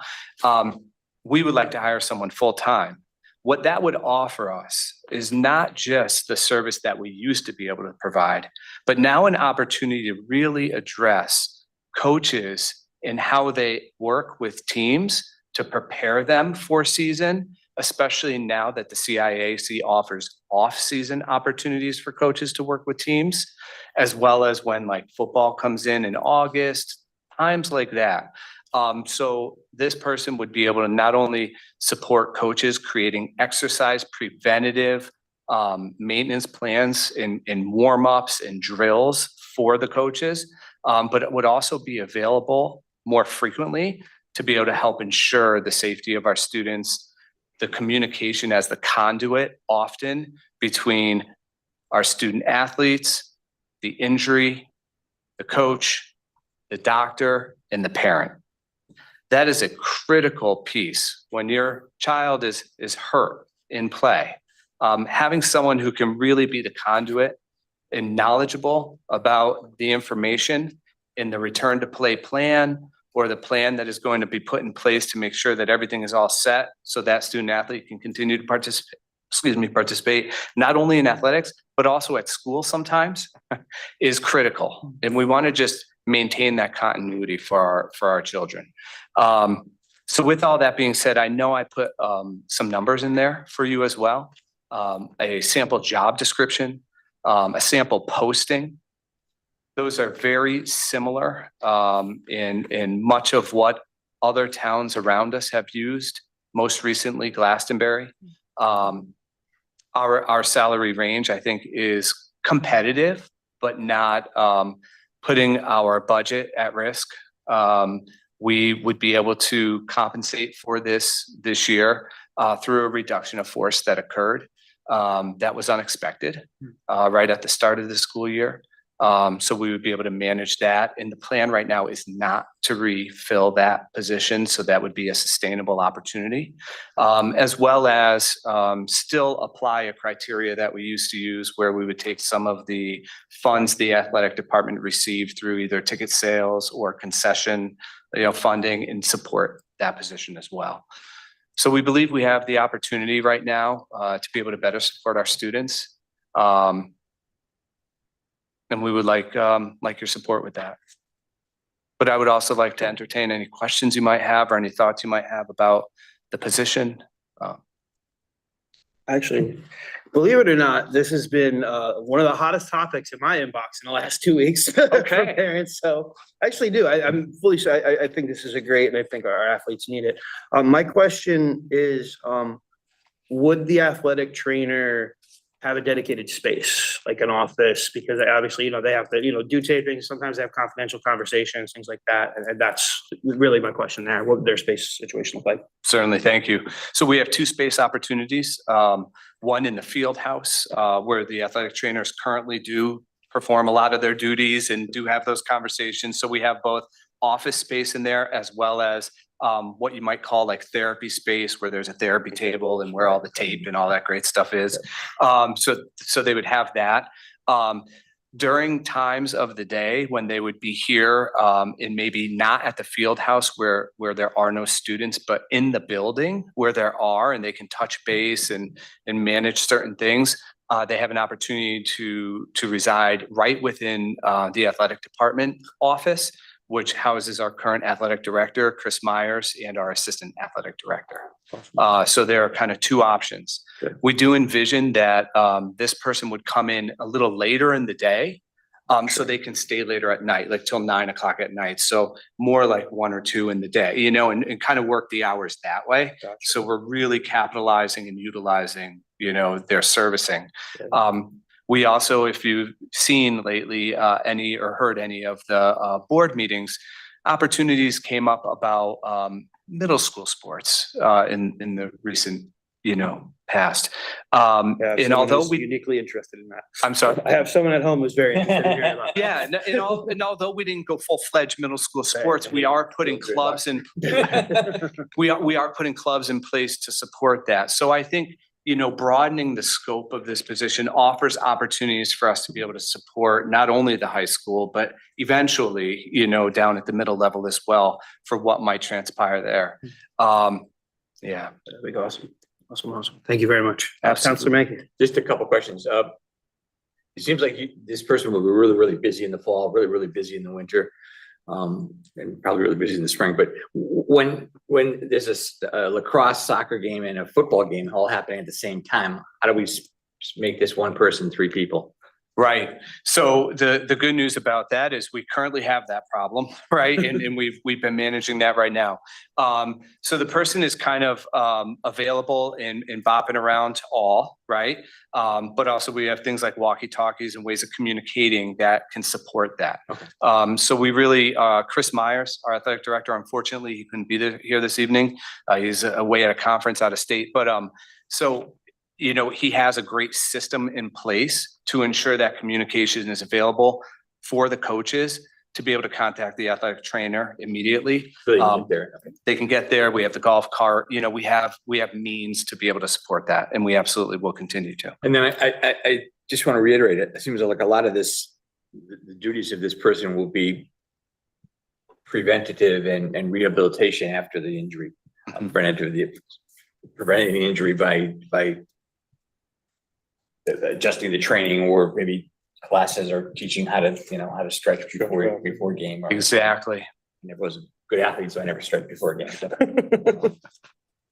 You needed a trainer. I need a trainer. Yeah, sitting on the couch, I don't need a trainer. Watch football. But I think that's the important part is preventing the injuries too, and then following through. I think is a great idea.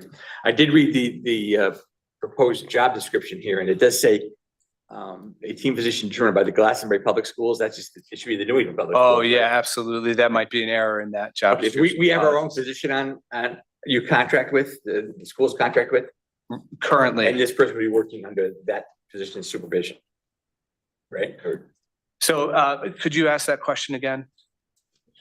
it says the athletic trainer will work under the direction of a team physician as determined by the Glastonbury Public Schools and/or district medical advisor. Correct. So we do have a district medical advisor, McGilpin's practice, Dr. McGilpin.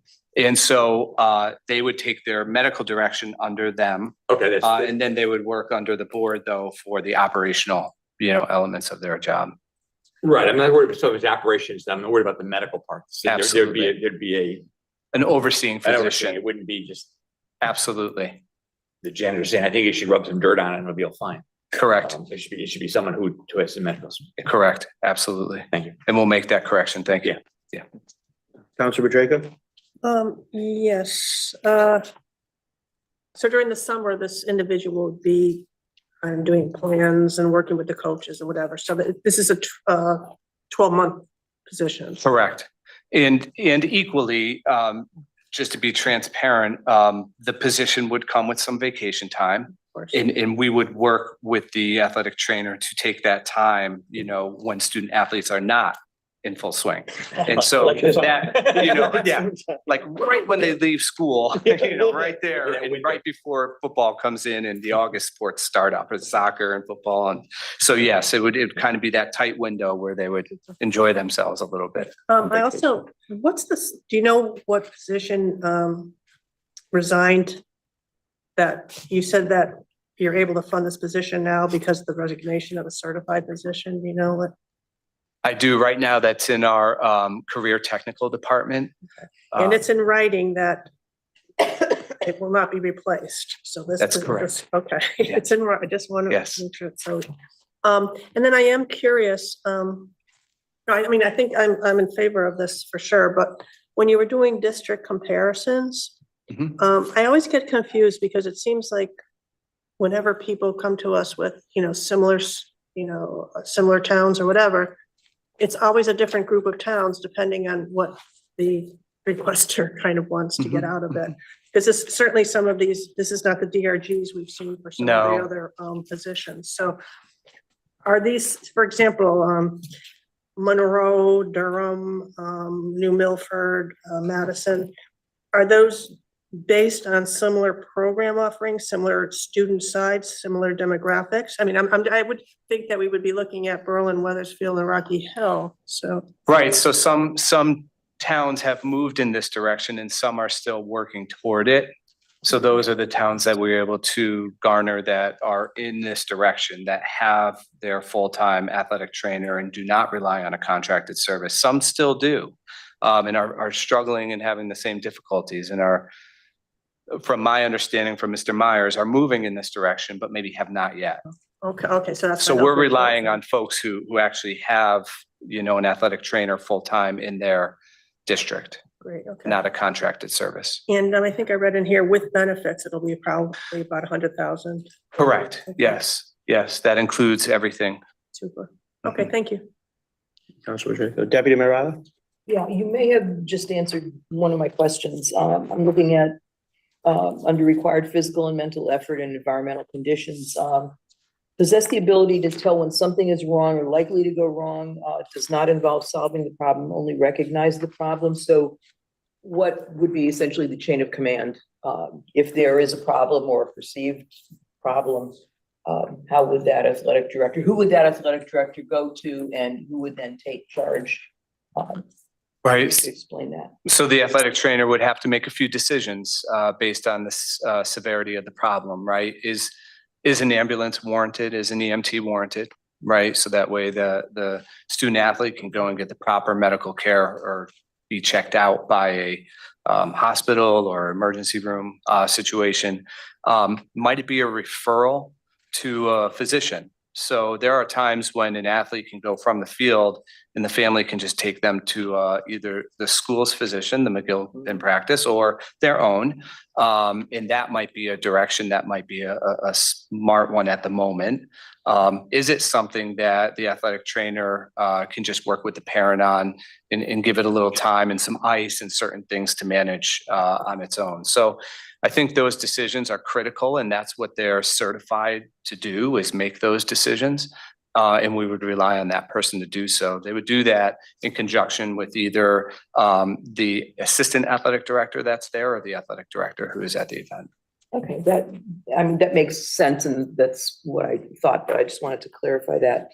And, there's also a mention, and which I think is also very important, that a lot of, or some of the information that the athletic trainer is going to be working with or that will have access to is confidential information. And there's a note that makes note of that they're going to be working with this information, but I'm just thinking maybe a stronger statement that that person will have to demonstrate their understanding and their ability to maintain that confidentiality. Because there's, as we all know, generally it's not intentional, but information leaks, and we want to make sure that whoever is in that position has a real clear understanding of how critical that is to maintain that confidentiality. I appreciate that. We'll work on that part. Thank you. Yeah, And thanks for coming and explaining all of this. absolutely. Thank you for the opportunity. Any other questions? Couple more. I just- Yes, question. Kathy, I she just- has one. I'm sorry, I didn't. Councilor Gonzalez, why don't you go ahead? Oh, Can you guys hear me? yes. Okay. In the packet that we received about this, it says that the board is able to fund the position now. But it talks about possibly increasing participation fees to the students and athletes for sports. I believe it's $100 now each season, and also a increase in the gate fees. Is that something you could speak about? I can. Those were just, we just wanted to be transparent and put in the packet the information that we currently have and how we currently operate. We do use funding from the gate fees and from the gate fees and the concessions to currently pay for a portion of the athletic trainer. We can continue to do that. The thinking was that if the council, for some reason, thought that we should increase that to pay more of the athletic trainer's salary to cover the costs, that we could. We just wanted to put everything on the table. But we do feel like we can manage it through our current operating budget without doing that. We'd prefer, I think, not to raise or increase any fees to the community. And so they can continue to come and enjoy our athletic events at what we think is a very fair rate right now. Okay, thank you. I think it's important as well to keep the fees as they are Newington families are struggling, and I think $100, some kids play more than one sport, and I Mhm. think that's a good price at this point. I don't think it should get any higher. But I Thank you. do We think it's agree. important to have this athletic trainer. Thank you. Counselor Mackey. Just a quick clarification, if our students are playing an away game, their trainer is responsible for our students, correct? If they get hurt? Yes, so away games, the trainer there manages things, So yes. for the same token, this person who our trainer would be responsible for anybody who got hurt on the opposing teams. That's correct, Okay. So right, so when visitors benefit them come too, to right? us, it benefits them as well. Because right now, if we don't get someone to fill in, we have nobody. That is true. So then these kids are just at risk. They're just sitting, right. I mean, they have a chance to be injured. You guys call it an ambulance, I suppose, but they have a chance of being injured and nobody knowing they were injured. They just kind of just limp off and come back. Correct. And I would never want to be put out an extremist viewpoint. I mean, we do try to have someone always, we don't always, but then we have to go to per diem and we get someone, but Yeah. it's at a much higher rate than even the numbers I put in here. And that's becoming troublesome. And you don't get and the it's- preventive and the rehabilitation. care. You Correct. get The follow-up someone you care, don't even the- know, just hands over and says, you're fine, get on the bench. Get another Right. kid maybe. And another, yeah, Yeah, another kid. and you don't even know this person. Mhm. This way, there's someone to just follow up and see you in the school and say, are you still limping? What's the problem? Those are critical elements that this person would be able to do. Right, I think there's value to that. Mhm. We agree. And I don't think we want to be a town where the EMT is always called or the ambulance. Yeah, we want to, be able to support our students in a different way. Thank you. Thank you. Counselor Nagel? I'd just like to know if you have any, and thank you for coming tonight, and I do see this as being a very positive move. But I'd like to know if there are any additional things in terms of duties and activities that this person would take on that you haven't mentioned already. I think a couple of the things, and they might be in the packet, would do with some of the newer and I would even say kind of deeper legislation. It's kind of expanded legislation around concussion protocols. And again, coaching certification. So making sure that they have all their CPR, AED, first aid. So this person would be able to train all of our coaches in that. So that would be a great kind of change in how we currently do business, as well as manage all of our student athletes with their return to play through concussions. That would be a great support that we currently don't have right now with the contracted service. Okay, thank you. How soon, usually when we get something of this nature, unless the council has a problem with it, we have it as a resolution to pass at our next meeting. Is this something that is, you'd prefer to have us do that, or is it something that could be considered for a later time? How urgent is it that you got this description approved by us? Our preference would be if the council is comfortable with this moving forward, that at the next meeting, it could go in that operating procedure that you described. But that would be up to you all, and I defer to you on that, Okay. town manager. All right, thank you. Thank you. Counselor Floyd? Thank you, Mayor, and thank you for being here Thank you. and sharing with us about why this position to a large extent is so necessary. I just had a brief question for you, which was you articulated that a lot of other districts are moving in this direction. Of those districts, and perhaps if it's helpful, more granularly, districts that are on parity with us in terms of our size and our student athletes. Have those that have moved towards having a professional athletic trainer just employed one? Have they moved to two? Mhm. Have they found one sufficient? What has that been like at all, to your knowledge? A district our size would be perfect with one. Okay, We do not forecast the need for like 1.5 or 2. We really feel that one full-time would be able to manage the needs that our athletic department sees right now among our student got it. athletes. Okay, great. Mhm. Thank you so much. Thank you. Appreciate it. Yes. Counselor Mackey? Just one more quick question. This is the last one. Yeah. Just, are there a lot of these people, a lot of trainers that go into this field? Well, that's an interesting question. The statistics around it, that it is somewhat declining, but the interest in full-time positions like this is significantly increasing. Because the current landscape is that an athletic trainer will need to work for, like I mentioned, a company like Select Physical Therapy or an orthopedic, group during the day, and then still have to put in all those hours on the nights and weekends for the schools. And that becomes quite a burden, I think.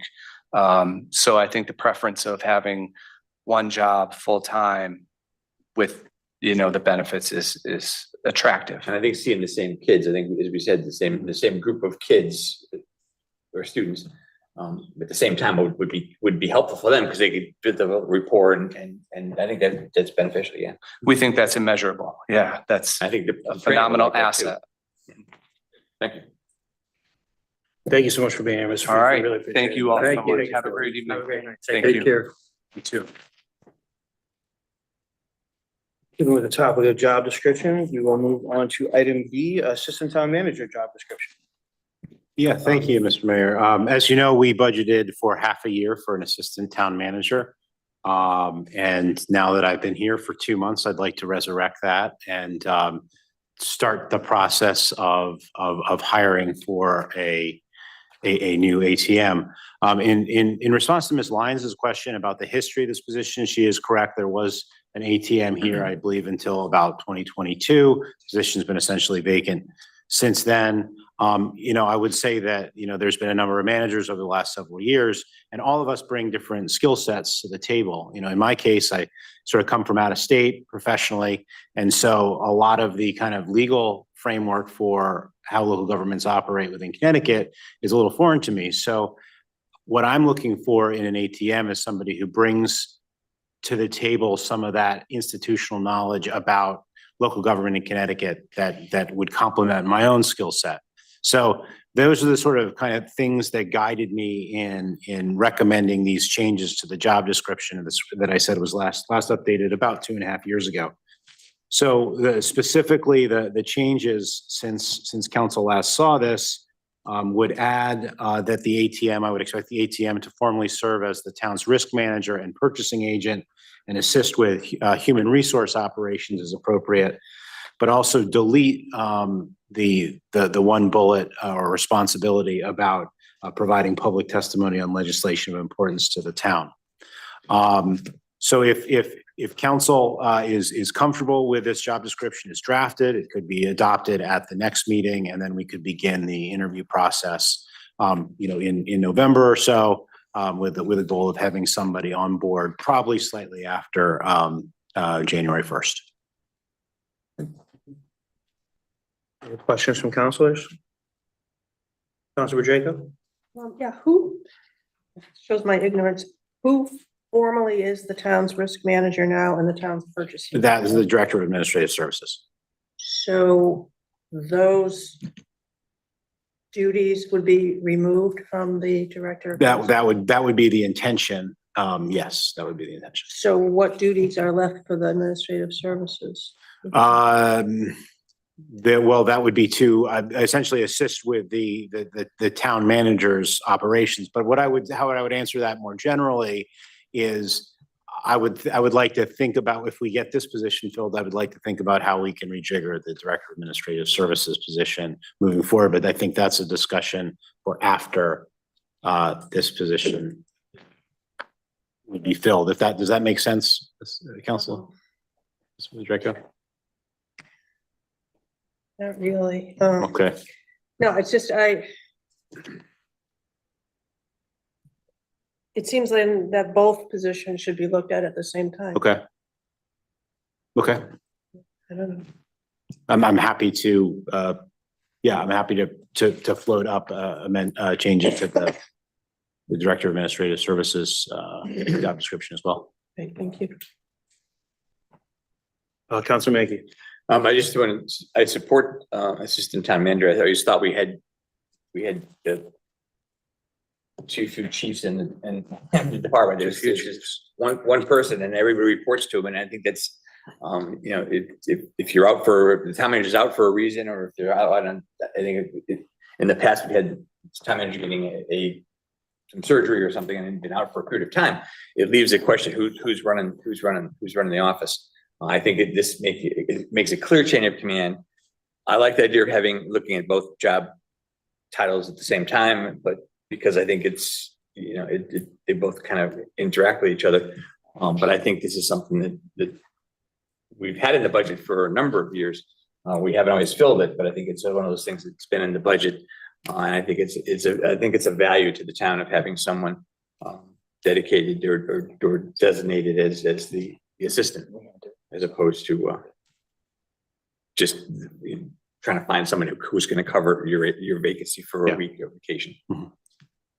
Thank you, Counselor Page. Thanks, Mayor. I agree completely with Counselor Mankey, and I think with a town this size, with all the services that are provided and the budgetary issues and all the challenges, I think it's to your credit as a town manager that you would look at this as an important step in providing excellent management and overseeing all the services that are required at this level. So thanks for bringing this to our attention. And I support this. I think it's a great idea. Thank you. Very good. I agree. I think this should be great to look at moving forward. I think I appreciate you coming in and hitting the ground running and really, looking for ways to improve and make our offices more efficient and get things going on. So I appreciate that. Thank you. Well, the timing is right too, I think. Thank you. It's because we have a fairly new town manager. Right. Can't call him new. He's been here Can't keep saying 3 or 4 days now. Probably feels like a lot longer. He's been here, yeah, he's been here a while, but so it's now the time to take on, doing it the other way around, hiring an assistant before we hired a town manager would have been backwards. This makes sense. For sure. And really both kind of start the process, because you have to get someone that can work as a team, and that's important. So I think this is, the timing is great. For sure. Great. Further questions from counselors? We will move on to item C, bid waiver for design services for new emergency operations center at 28 Garfield Street. Lauren, you're here for that? Thank you.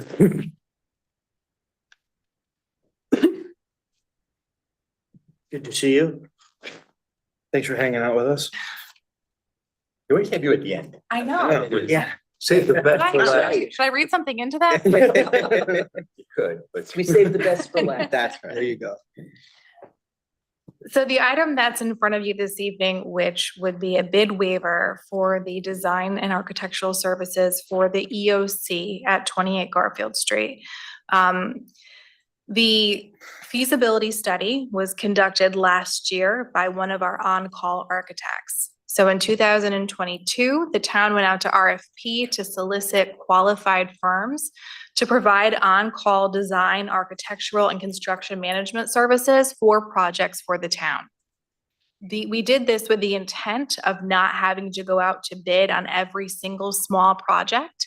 That process brought in a total of 3 qualified architectural firms that we are in contract with from 2022 through June 30th of 2025, with the opportunity to extend for 2 more 12-month periods. And one of those architects is JCJ Architecture. After the purchase of the building went through, we asked JCJ Architecture to come back out to the property and to provide a proposal for conducting the design services now. For the EOC project located at the building that we just purchased. So what we're asking you to consider is a bid waiver, which would waive our requirement to go out to a new bid for these design services in favor of allowing us to use an on-call architect, which is something that is allowed for in the contract and the RFP that was done in 2022 for on-call services. So again, the waiver is not to allow us to shirk any type of bid process. In general, it's to allow us to not have to go do a second bid process when we already have this really important contract in place with 3 architects who are qualified to do the work. Any questions from counselors? Counselor Page? Just to clarify, thanks, Mayor. As you've, I think, said and articulated that Because the public many times rightly asks, well, why would we Yes. do this? It's our responsibility as stewards of the finances here to make sure we're asking for the best and most efficient proposal. But that process has already occurred and this has been vetted, this group. Correct. And it's been done responsibly and thoughtfully. Correct. Okay, Yes. thanks. Thanks. Counselor Pacheco? Okay, I'm sorry, Lauren, It's okay. I guess, I don't remember like voting on the original proposal back in 2022, I guess, when we went to this, and it's, the idea is fine. I guess my question is, if we have three, I mean, I think the whole process is just, I'm just confused. We have three vetted architects that Yep. went through a process, got proposals, they've got our stamp of approval. Why then why didn't all three get a chance to bid on this? Rather than going out for an open bid, but we have three that we know that we selected, why didn't the three of them get to? So there's a couple of reasons why. One being that we do have three qualified firms and we try to give them business, each of them business. One of the qualified firms is Fryer Architects, who just did the senior center window project and is now on John Wallace. So they don't have time or appetite right now to do this other project. TLB is another company, the third company, and they're doing another project for us. So we're trying to share the love, if you will. And JCJ Architecture, last year, we asked all three firms to comment on their availability to do the feasibility study. JCJ was the firm that had availability to do it. And so we are just continuing the process with the company that we already had come out and do the feasibility study. So then do we know then though that this price that they gave us is, usually when you do a bid, I mean, how do we know that this? So the pricing that is the other two competitive? wouldn't have come? Yeah. Yes, so when we vetted these three companies for the on-call contractual services, it wasn't just through these three companies, we did have other respondents. We also vetted their hourly and contractual rates. So the pricing has also been vetted and it falls into the pricing that we agreed to when we did the three contracts. Okay, so we're confident that that the other two would have come out somewhat Very similarly. similar, yep.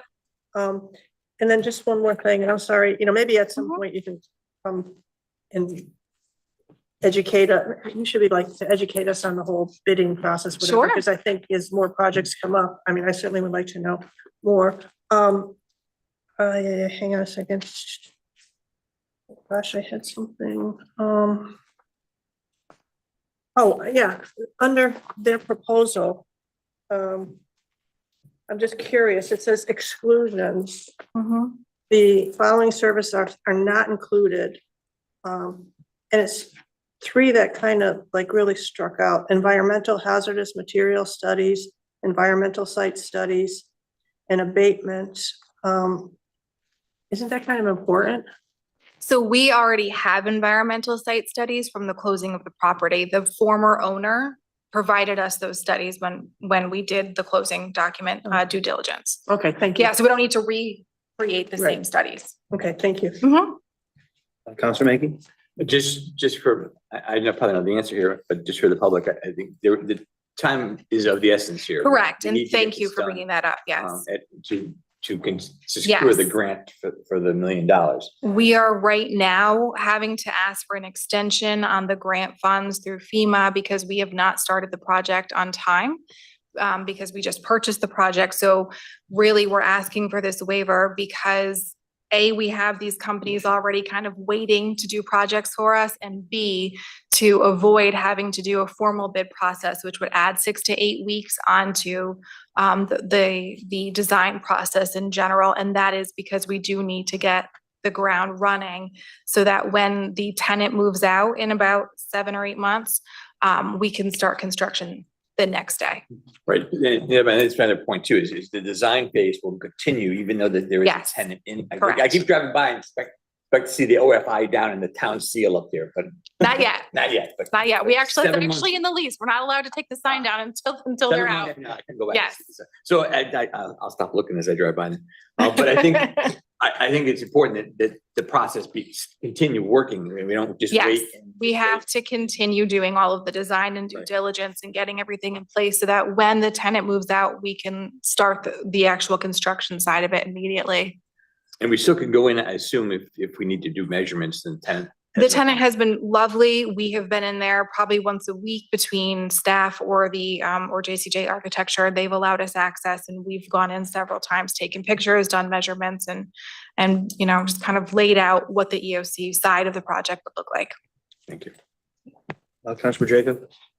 Just one more thing, I'm sorry about the whole process. I'm curious about if it goes over, if it's anticipated over $250,000, projects anticipated to in costs of $250,000 without the need for additional. Is there any top limit to where at some point we have to go, I mean, it's 5 million, 7 million, whatever, we can still use these three, if you guys just, who decides when we have to go out for a bid, because there seems to be no top limit on when we really have to go out for a bid. So the contract, and just to clarify what you're referring to with that $250,000 threshold, those on-call architectural services contracts allow us to use any one of these three architects for anything under $250,000 without any approvals. The $250,000 threshold triggers us having to come back and ask the council for their approval for us not to do a second formal bid process. So theoretically, yes, it could be any project that we would come back and ask for that consideration. But the reason why I'm coming to you for this specific project is A, the timeline, and also because the project itself did not trigger a referendum, I feel that that would be an appropriate use of this approval. If you had a project like, let's say, John Wallace, that did go to referendum that required, you know, certain processes due to the state funding that we're going to receive for that, I would never ask you to make that consideration for a project of that magnitude. This felt like a project that fell into this middle ground because it was an amount that did not hit the threshold for referendum and because of the time constraint that we're under. So, okay, so that makes me feel better. So if at some point there's like a $5 million project, we could, and let's just say you came to us, we could say, no, we go out to bid. Correct. Okay, thank you. Yep. Councilor Nagel? Just a minor thing, so that I'm not confused and the public isn't confused. You were asking for approval to waive the usual rules that are done for doing this bidding.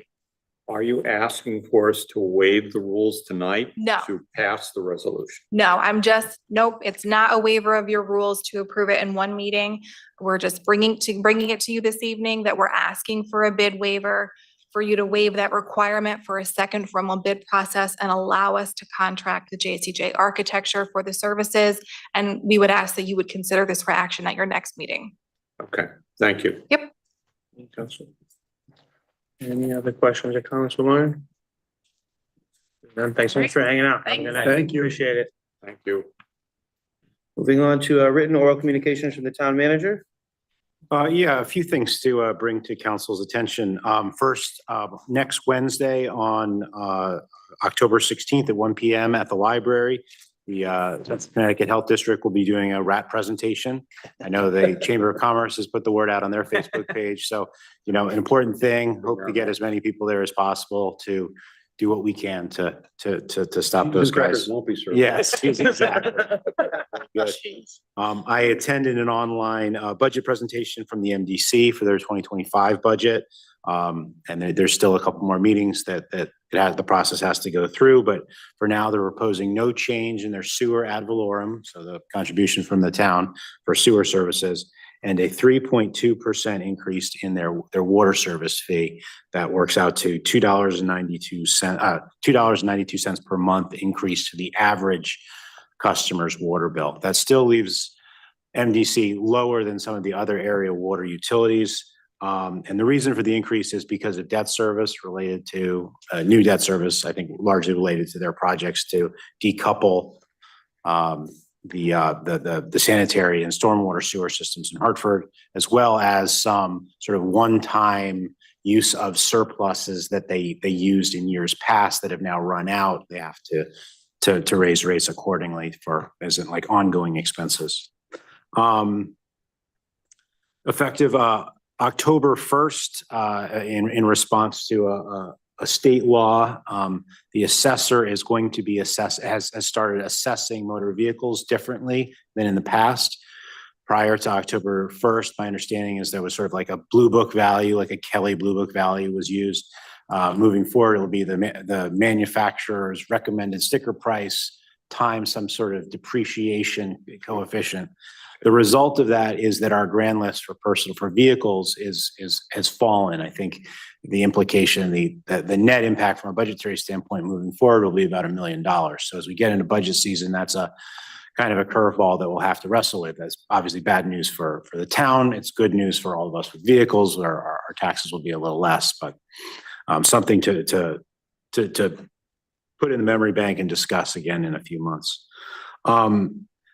Paul Dixon has been in touch with Preservation CT, specifically about the 272 West Hill, and it looks like there'll be that preservation assessment done pretty soon. It sounds like those wheels are in motion.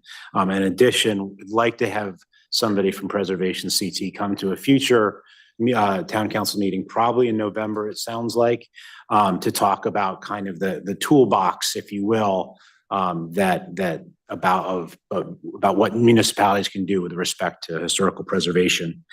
And then next Tuesday, last but not least, we'll be doing an active shooter training for all staff, which is an interesting exercise with the police. So that will be an interesting educational opportunity for all of us. That's all I have. Thank you, Jonathan. Councilor Page, your question? Thanks, Mayor. Just one question having to do with the recalculation formula, if I understood it correctly, for motor vehicle taxes. I think I know when we experienced a fixing of motor vehicle taxation rates, there was some compensation sent our way by the state to offset that. Yeah, it's supposed to. Yeah, so silly question, don't laugh too loud when I say this, but the decision to have a new formula was made by whom? The state General Assembly, yeah. So this is the funny We know what part. your next question is gonna be. So are they gonna do anything to compensate us for that? I don't All right, I know how to know, ask. but those are the kinds of questions that we're gonna have to wrestle with as we get into the budget season, yeah. All right, thank you. That's it, Mayor. Thank you. Question for Jonathan? I'll give it a shot. Thank you so much, Jonathan. Moving on to item 13, council liaison and committee reports. Any updates from councilors? Councilor Floyd. Thank you, Mayor. Just a couple things. I attended the Economic Development Commission just last week, their meeting. Just a few updates, not explicitly the EDC, but the chamber, of which there were members at the meeting, shared that they had around 500 people attend the Waterfall Festival the other day, which is wonderful. It was one of their larger and more well-attended waterfall festivals. And for those of us who were there, we got to see that firsthand with a lot of really great vendors and a lot of really great spotlight on our local businesses. So that's terrific. The EDC continues to discuss their Explore Newington passport, which they are very excited to move forward with. This will be a flyer that folks will have that lists various local businesses on it, and folks in town will be able to go to those local businesses and get a stamp when they enter that local business and purchase something from that local business, and they'll be entered based on the submission of that passport into a raffle for some really, really neat prizes. They were talking about some stuff, and it's not just, a $10 Dunkin' gift card here. This is prizes of real substance. So real prizes. So really great stuff for folks. And in turn, those prizes will support our local businesses as well, which is terrific. And we always love to see that. Just also wanted to mention that the Waterfall Festival also had within it the tent that Colliers had set up, the consultant for the town center development discussion. And the numbers that were given at the EDC last week were between 170 and 180 survey responses at the Waterfall Festival, which is terrific. And obviously that is still live and folks should go out and fill it out. It takes, less than 5 minutes, certainly, maybe even less than a minute. Talk about what you're interested in there as well. And that's all I've got. Thank you. Deputy Mayor Rada? Yeah, I just want to make note that several of us, including our town manager, attended the opening of Eagle Park on Saturday, and it was so impressive. When we talk about ADA requirements and accessibility for all of our residents, it certainly is a real gem and an example of how that can be done. There were, I don't know, I'm sure Bill DeMayo has a number of people who probably attended, but Yeah. it was packed. I mean, A couple hundred people, I would think. yeah, I would think. Yeah. Family, families with kids, people of all ages. One gentleman who has mobility issues and is in a wheelchair, and was so pleased that finally he would be able to access this park because of the way the opening is. There are no curbs. To hear these kinds of stories is really heartwarming. There's a pickleball court, there's a basketball court, there are all kinds of other playscape activities for kids. One of the things I was really impressed with, and Councilor Draco and I were kind of, did you see that? Did you see that? Huge sign that provides the opportunity for people who attend the park to learn American Sign Language.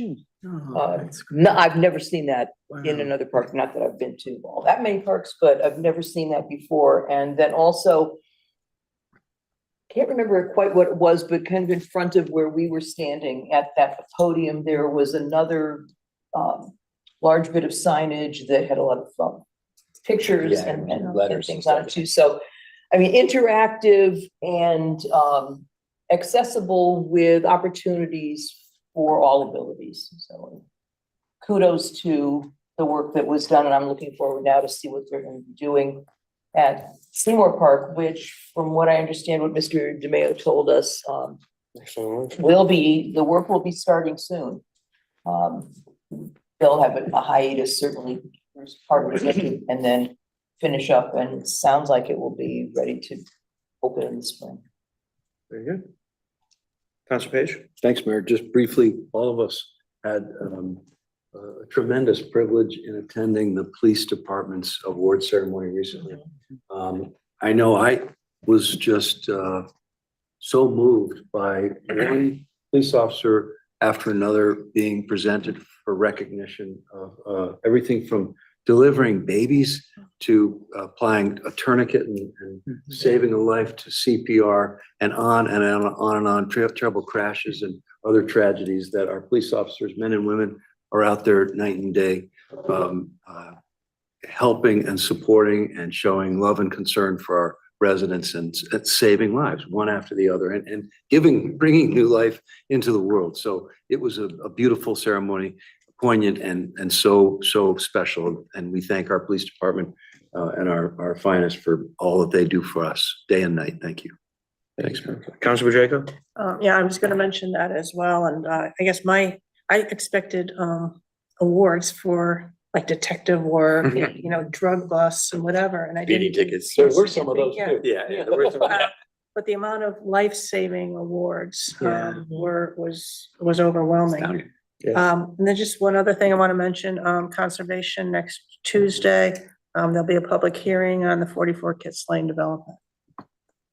Thank you. Councilor Floyd? Thank you, Mayor. I'm sorry, I just forgot a couple of things. Also attended TPC the other day and just wanted to share out a few things from that meeting. The 3333 Berlin Turnpike, say that 3 times fast, development is pretty much complete, just needs some seating around some guardrails. That's really great news. If you go over there, you'll see occupancy is increasing. There's, a lot of activity over there, which is wonderful. And that is terrific. The Sunbelt property on Payne Road, that continues unencumbered without issue. There was a site inspection done and that's continuing forward.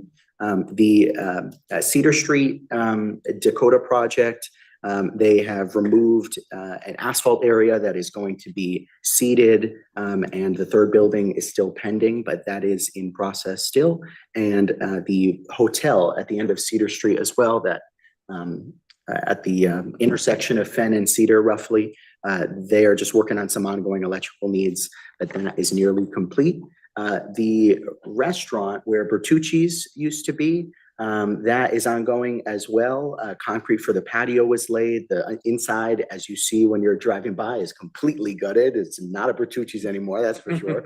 I know that there was some concern that I had heard from folks about some materials from the construction site, whether it's asbestos or excuse me, insulation or things like that, flying out of it. I know that I brought that to the town manager's attention, and my understanding is that that's been tended to, which is terrific, of course. And also Boston Market, I know some folks raised some concern to me that they saw fencing going up around that. From what we understand, that was just for graffiti protection at this time. So that's the reason for that, in case folks are curious, but that's it. Thank you. Thank you, Counselor. Counselor Menke. Just that would be remiss if I didn't point out, a number of us attended a ceremony for a veteran of Vietnam who returned, sponsored by the state, but I think a number of us attended. And I was impressed of the number of veterans who had served in Vietnam who came up and got their citation, and there's still an ordinary bunch of guys and women. They still are tough people, and I have to commend them because they didn't get sort of the welcome that everybody else got when they came home. They sort of got shunned and put off to the side, and I think it was cool that the state and our sub, by just being there, we could sort of honor them and add to their welcome home. Thank you, Counselor. Counselor Nagel. Yes, I'd also add to about the police awards that it wasn't just being so impressed by the number of police that were up there that are being awarded justifiably for actions that they have performed over the years, but indeed there were a number who repeatedly over the years were getting rewards for ongoing service on several individual occurrences. So, and our veteran force is to be commended for that. And also as a side note, I also attended the Eagle Park celebration in Paul, with the gentleman you had mentioned earlier, Deputy Mayor Rada, grew up in the area, and he came originally to either the council or to Paul, to Bill DeMayo, I've forgotten who at the moment, to bring up the whole idea that there wasn't handicapped access to parks, especially to that one that he lives so close to. So he was impressed and honored to see that something that he had initiated had become a reality for everyone in that community and for the town. Just wanted to add that. Thank you, Counselor. Counselor Draco. I guess this is a question maybe for you, Jonathan. I saw on Facebook that maybe the best market might be a pickleball court. Have you? I heard a rumor about that as well, and I meant to ask Paul Dixon about that. I will follow up on that. Absolutely. But while I have the floor, and hearing the comments about the police ceremony reminded me of one thing I didn't mention in my report. There is promotion in the police department, effective, I believe, Monday or Tuesday next week. Scott Amalfi will be the new lieutenant in charge of support services. So congratulations to Lieutenant Amalfi. Thank you. Updates from counselors, seeing none, we'll move on to public participation in general. If you'd like to speak in public participation, come on, state your name and address for the record. If you're on Zoom, please use the raise hand function. We got one on Zoom, we'll start there. Ms. Lyons, go right ahead. Hi, Rose Lyons, 46 Elton Drive. I know there's no back and forth. I'm just going to give you some of my feelings on the discussions regarding the bonding question and so forth. The town website is a good place to go to, but as we all know, depending on which side of the coin you're on, you're going to look at questions that are asked and take them in a different way. One of the questions is if the referendum is successful, might there be grant monies available for the project, which led to a comment being made that until the referendum passes, grants cannot be applied for, which led me to ask Councilor Tiniakis to ask our finance director if that in fact was true, and it was not, and she came back with an explanation. I'm not going to go back and forth with what she explained, but I would hope that for your education as well as the public's, that maybe Janet can be asked the question that I asked of Councilor Tiniakis and others that have asked tonight, and give you her expert opinion as to whether or not that could be done. The other thing that I saw on Facebook, again, was from the explanatory text. And it said that if there was a no vote, that the appropriation and the issuance of the bonds will be rejected. The existing conditions at each park will remain the same. That got taken to mean that it was going to die on the vine. So you can look at the town frequently asked questions, the explanatory text, you can look at this side and that side, and it still leaves a lot, for interpretation by however you want to look at it. As for the school bonding, I think maybe you ought to look at that as well, because the authorization for that was a resolution for an authorization of $35,500,000 for Anna Reynolds School, and the financing by said appropriations with issuance of general obligation bonds of the town in anticipation of such bonds in the amount of not to exceed $17,500,000.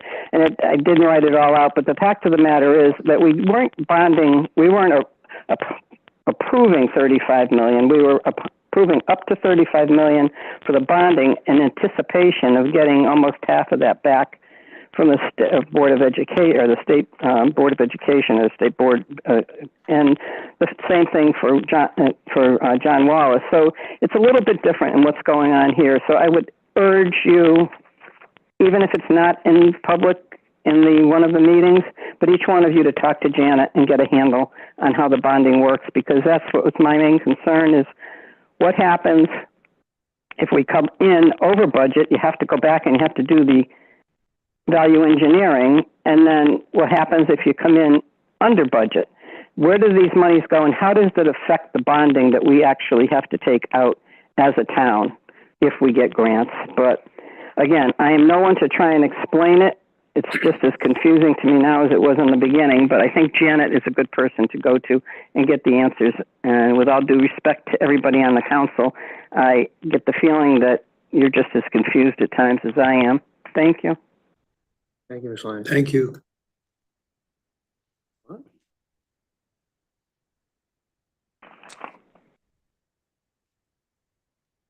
Dana Havens, sorry, Dana Havens, 113 Stoddard Avenue. Rose took a lot of what I was going to say, so I'm going to be well under my time limit. Although I did copy paste the actual resolution in case you need it. Also, when it comes to school bonding, obviously you haven't really been around too much. It is guaranteed 50%. They say you have to apply, but nobody has ever been denied. So, and to Councilor Mankey's statement about the demo not being included, yes, it's in the budget, but you need to remember, this is a conceptual plan and the budget is the best guess and nothing's gone out to bid. As we've seen with this town hall and other projects, even Anna Reynolds, stuff comes in up higher and then you got to value engineer, which means you have to cut stuff out.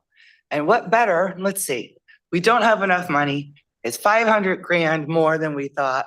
That pool area is already fenced in. So let's not worry about demoing it. Let's use the pool house for storage and we'll just let the pool sit there until we can get more funding to finally finish that off. There are no grants currently available for pools. I've been checking. I continue to check. The state is not offering anything for pools or for parks. They are offering things for, like the walkways over at Churchill Park. So will more come out next year? Maybe, but maybe not. So to even speak to them is really disingenuous to the rest of the town. Thank you.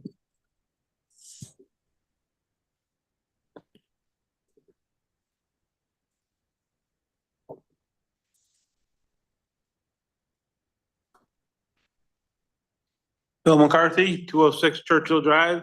I thought about the second thing that I wanted to ask about as soon as I got it from the table. Of course. But that's okay.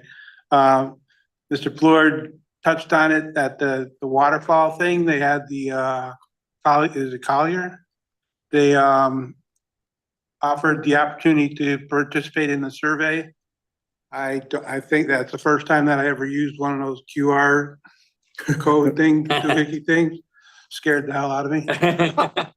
Now they have all my data, so I'm in a lot of trouble. But I guess I was a little bit concerned about the survey itself, because I thought it was dealing with the whole development of the downtown area. I got confused way back when they first were considering this survey or with the contract with Collier, because there was the POCD, the Plan of Conservation and Development for 2025 or 2030 or whatever it was.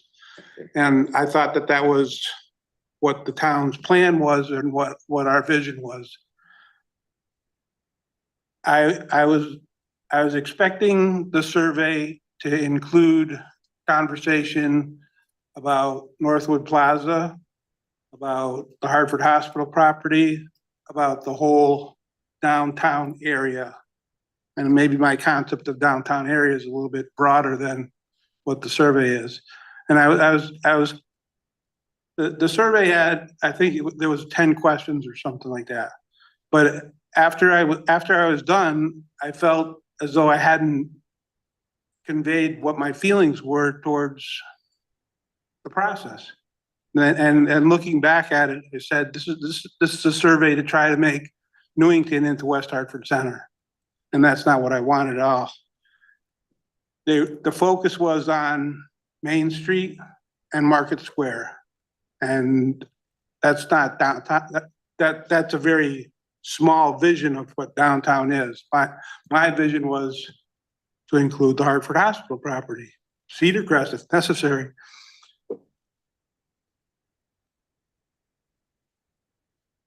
So I guess that I'm not sure. Whenever you do, I hate surveys in the first place, because somebody already has a predetermined notion of what they want to have as a result of the survey. I just want the town to look at it from the point of view of this, what the object of the survey or the object of the project is to try to develop an overall vision of what we want to do with Newington Center. And my focus is with that big 50 acre chunk of land that I personally would like to see developed into something nice. You know, I realize people want open space and green space, and God knows what else they want up there. But the opportunity for us to create something is just overwhelming. And I think that should be our focus, more so than how to revitalize our Main Street and Market Square. I guess that's it. Oh, I saw a bald eagle today over Price Chopper. That's wonderful. Okay, thanks. Thanks, Bill. Anybody else like to speak in public participation? Seeing none, we'll move on to remarks by counselors. Any remarks from counselors? Counselor Plug. Just to Mr. McCarthy, your comments, it's my understanding that the town center planning project, it does include the Hartford Hospital property as well as the Northwood Plaza area. It does have that broader view that I think you and I both share of our center of town and the opportunities available in it. You're welcome to, and this is more for folks as, online, although I don't know that there's anything prohibiting you from also filling out the form again, but you can specify what you'd like to see in those areas in that survey as well. So I certainly encourage you to do that. And as far as other comments go, I take my responsibility as a counselor at this table very seriously. And when I have questions, I go to whom we've all called our superhero in the past, people like Janet and our town manager and others to answer those questions. I have the luxury of being able to contact staff directly for those answers. The public doesn't always have that luxury. And that's why there are great resources online, so they don't have to search for information when they try to make an informed decision that works best for them and their families.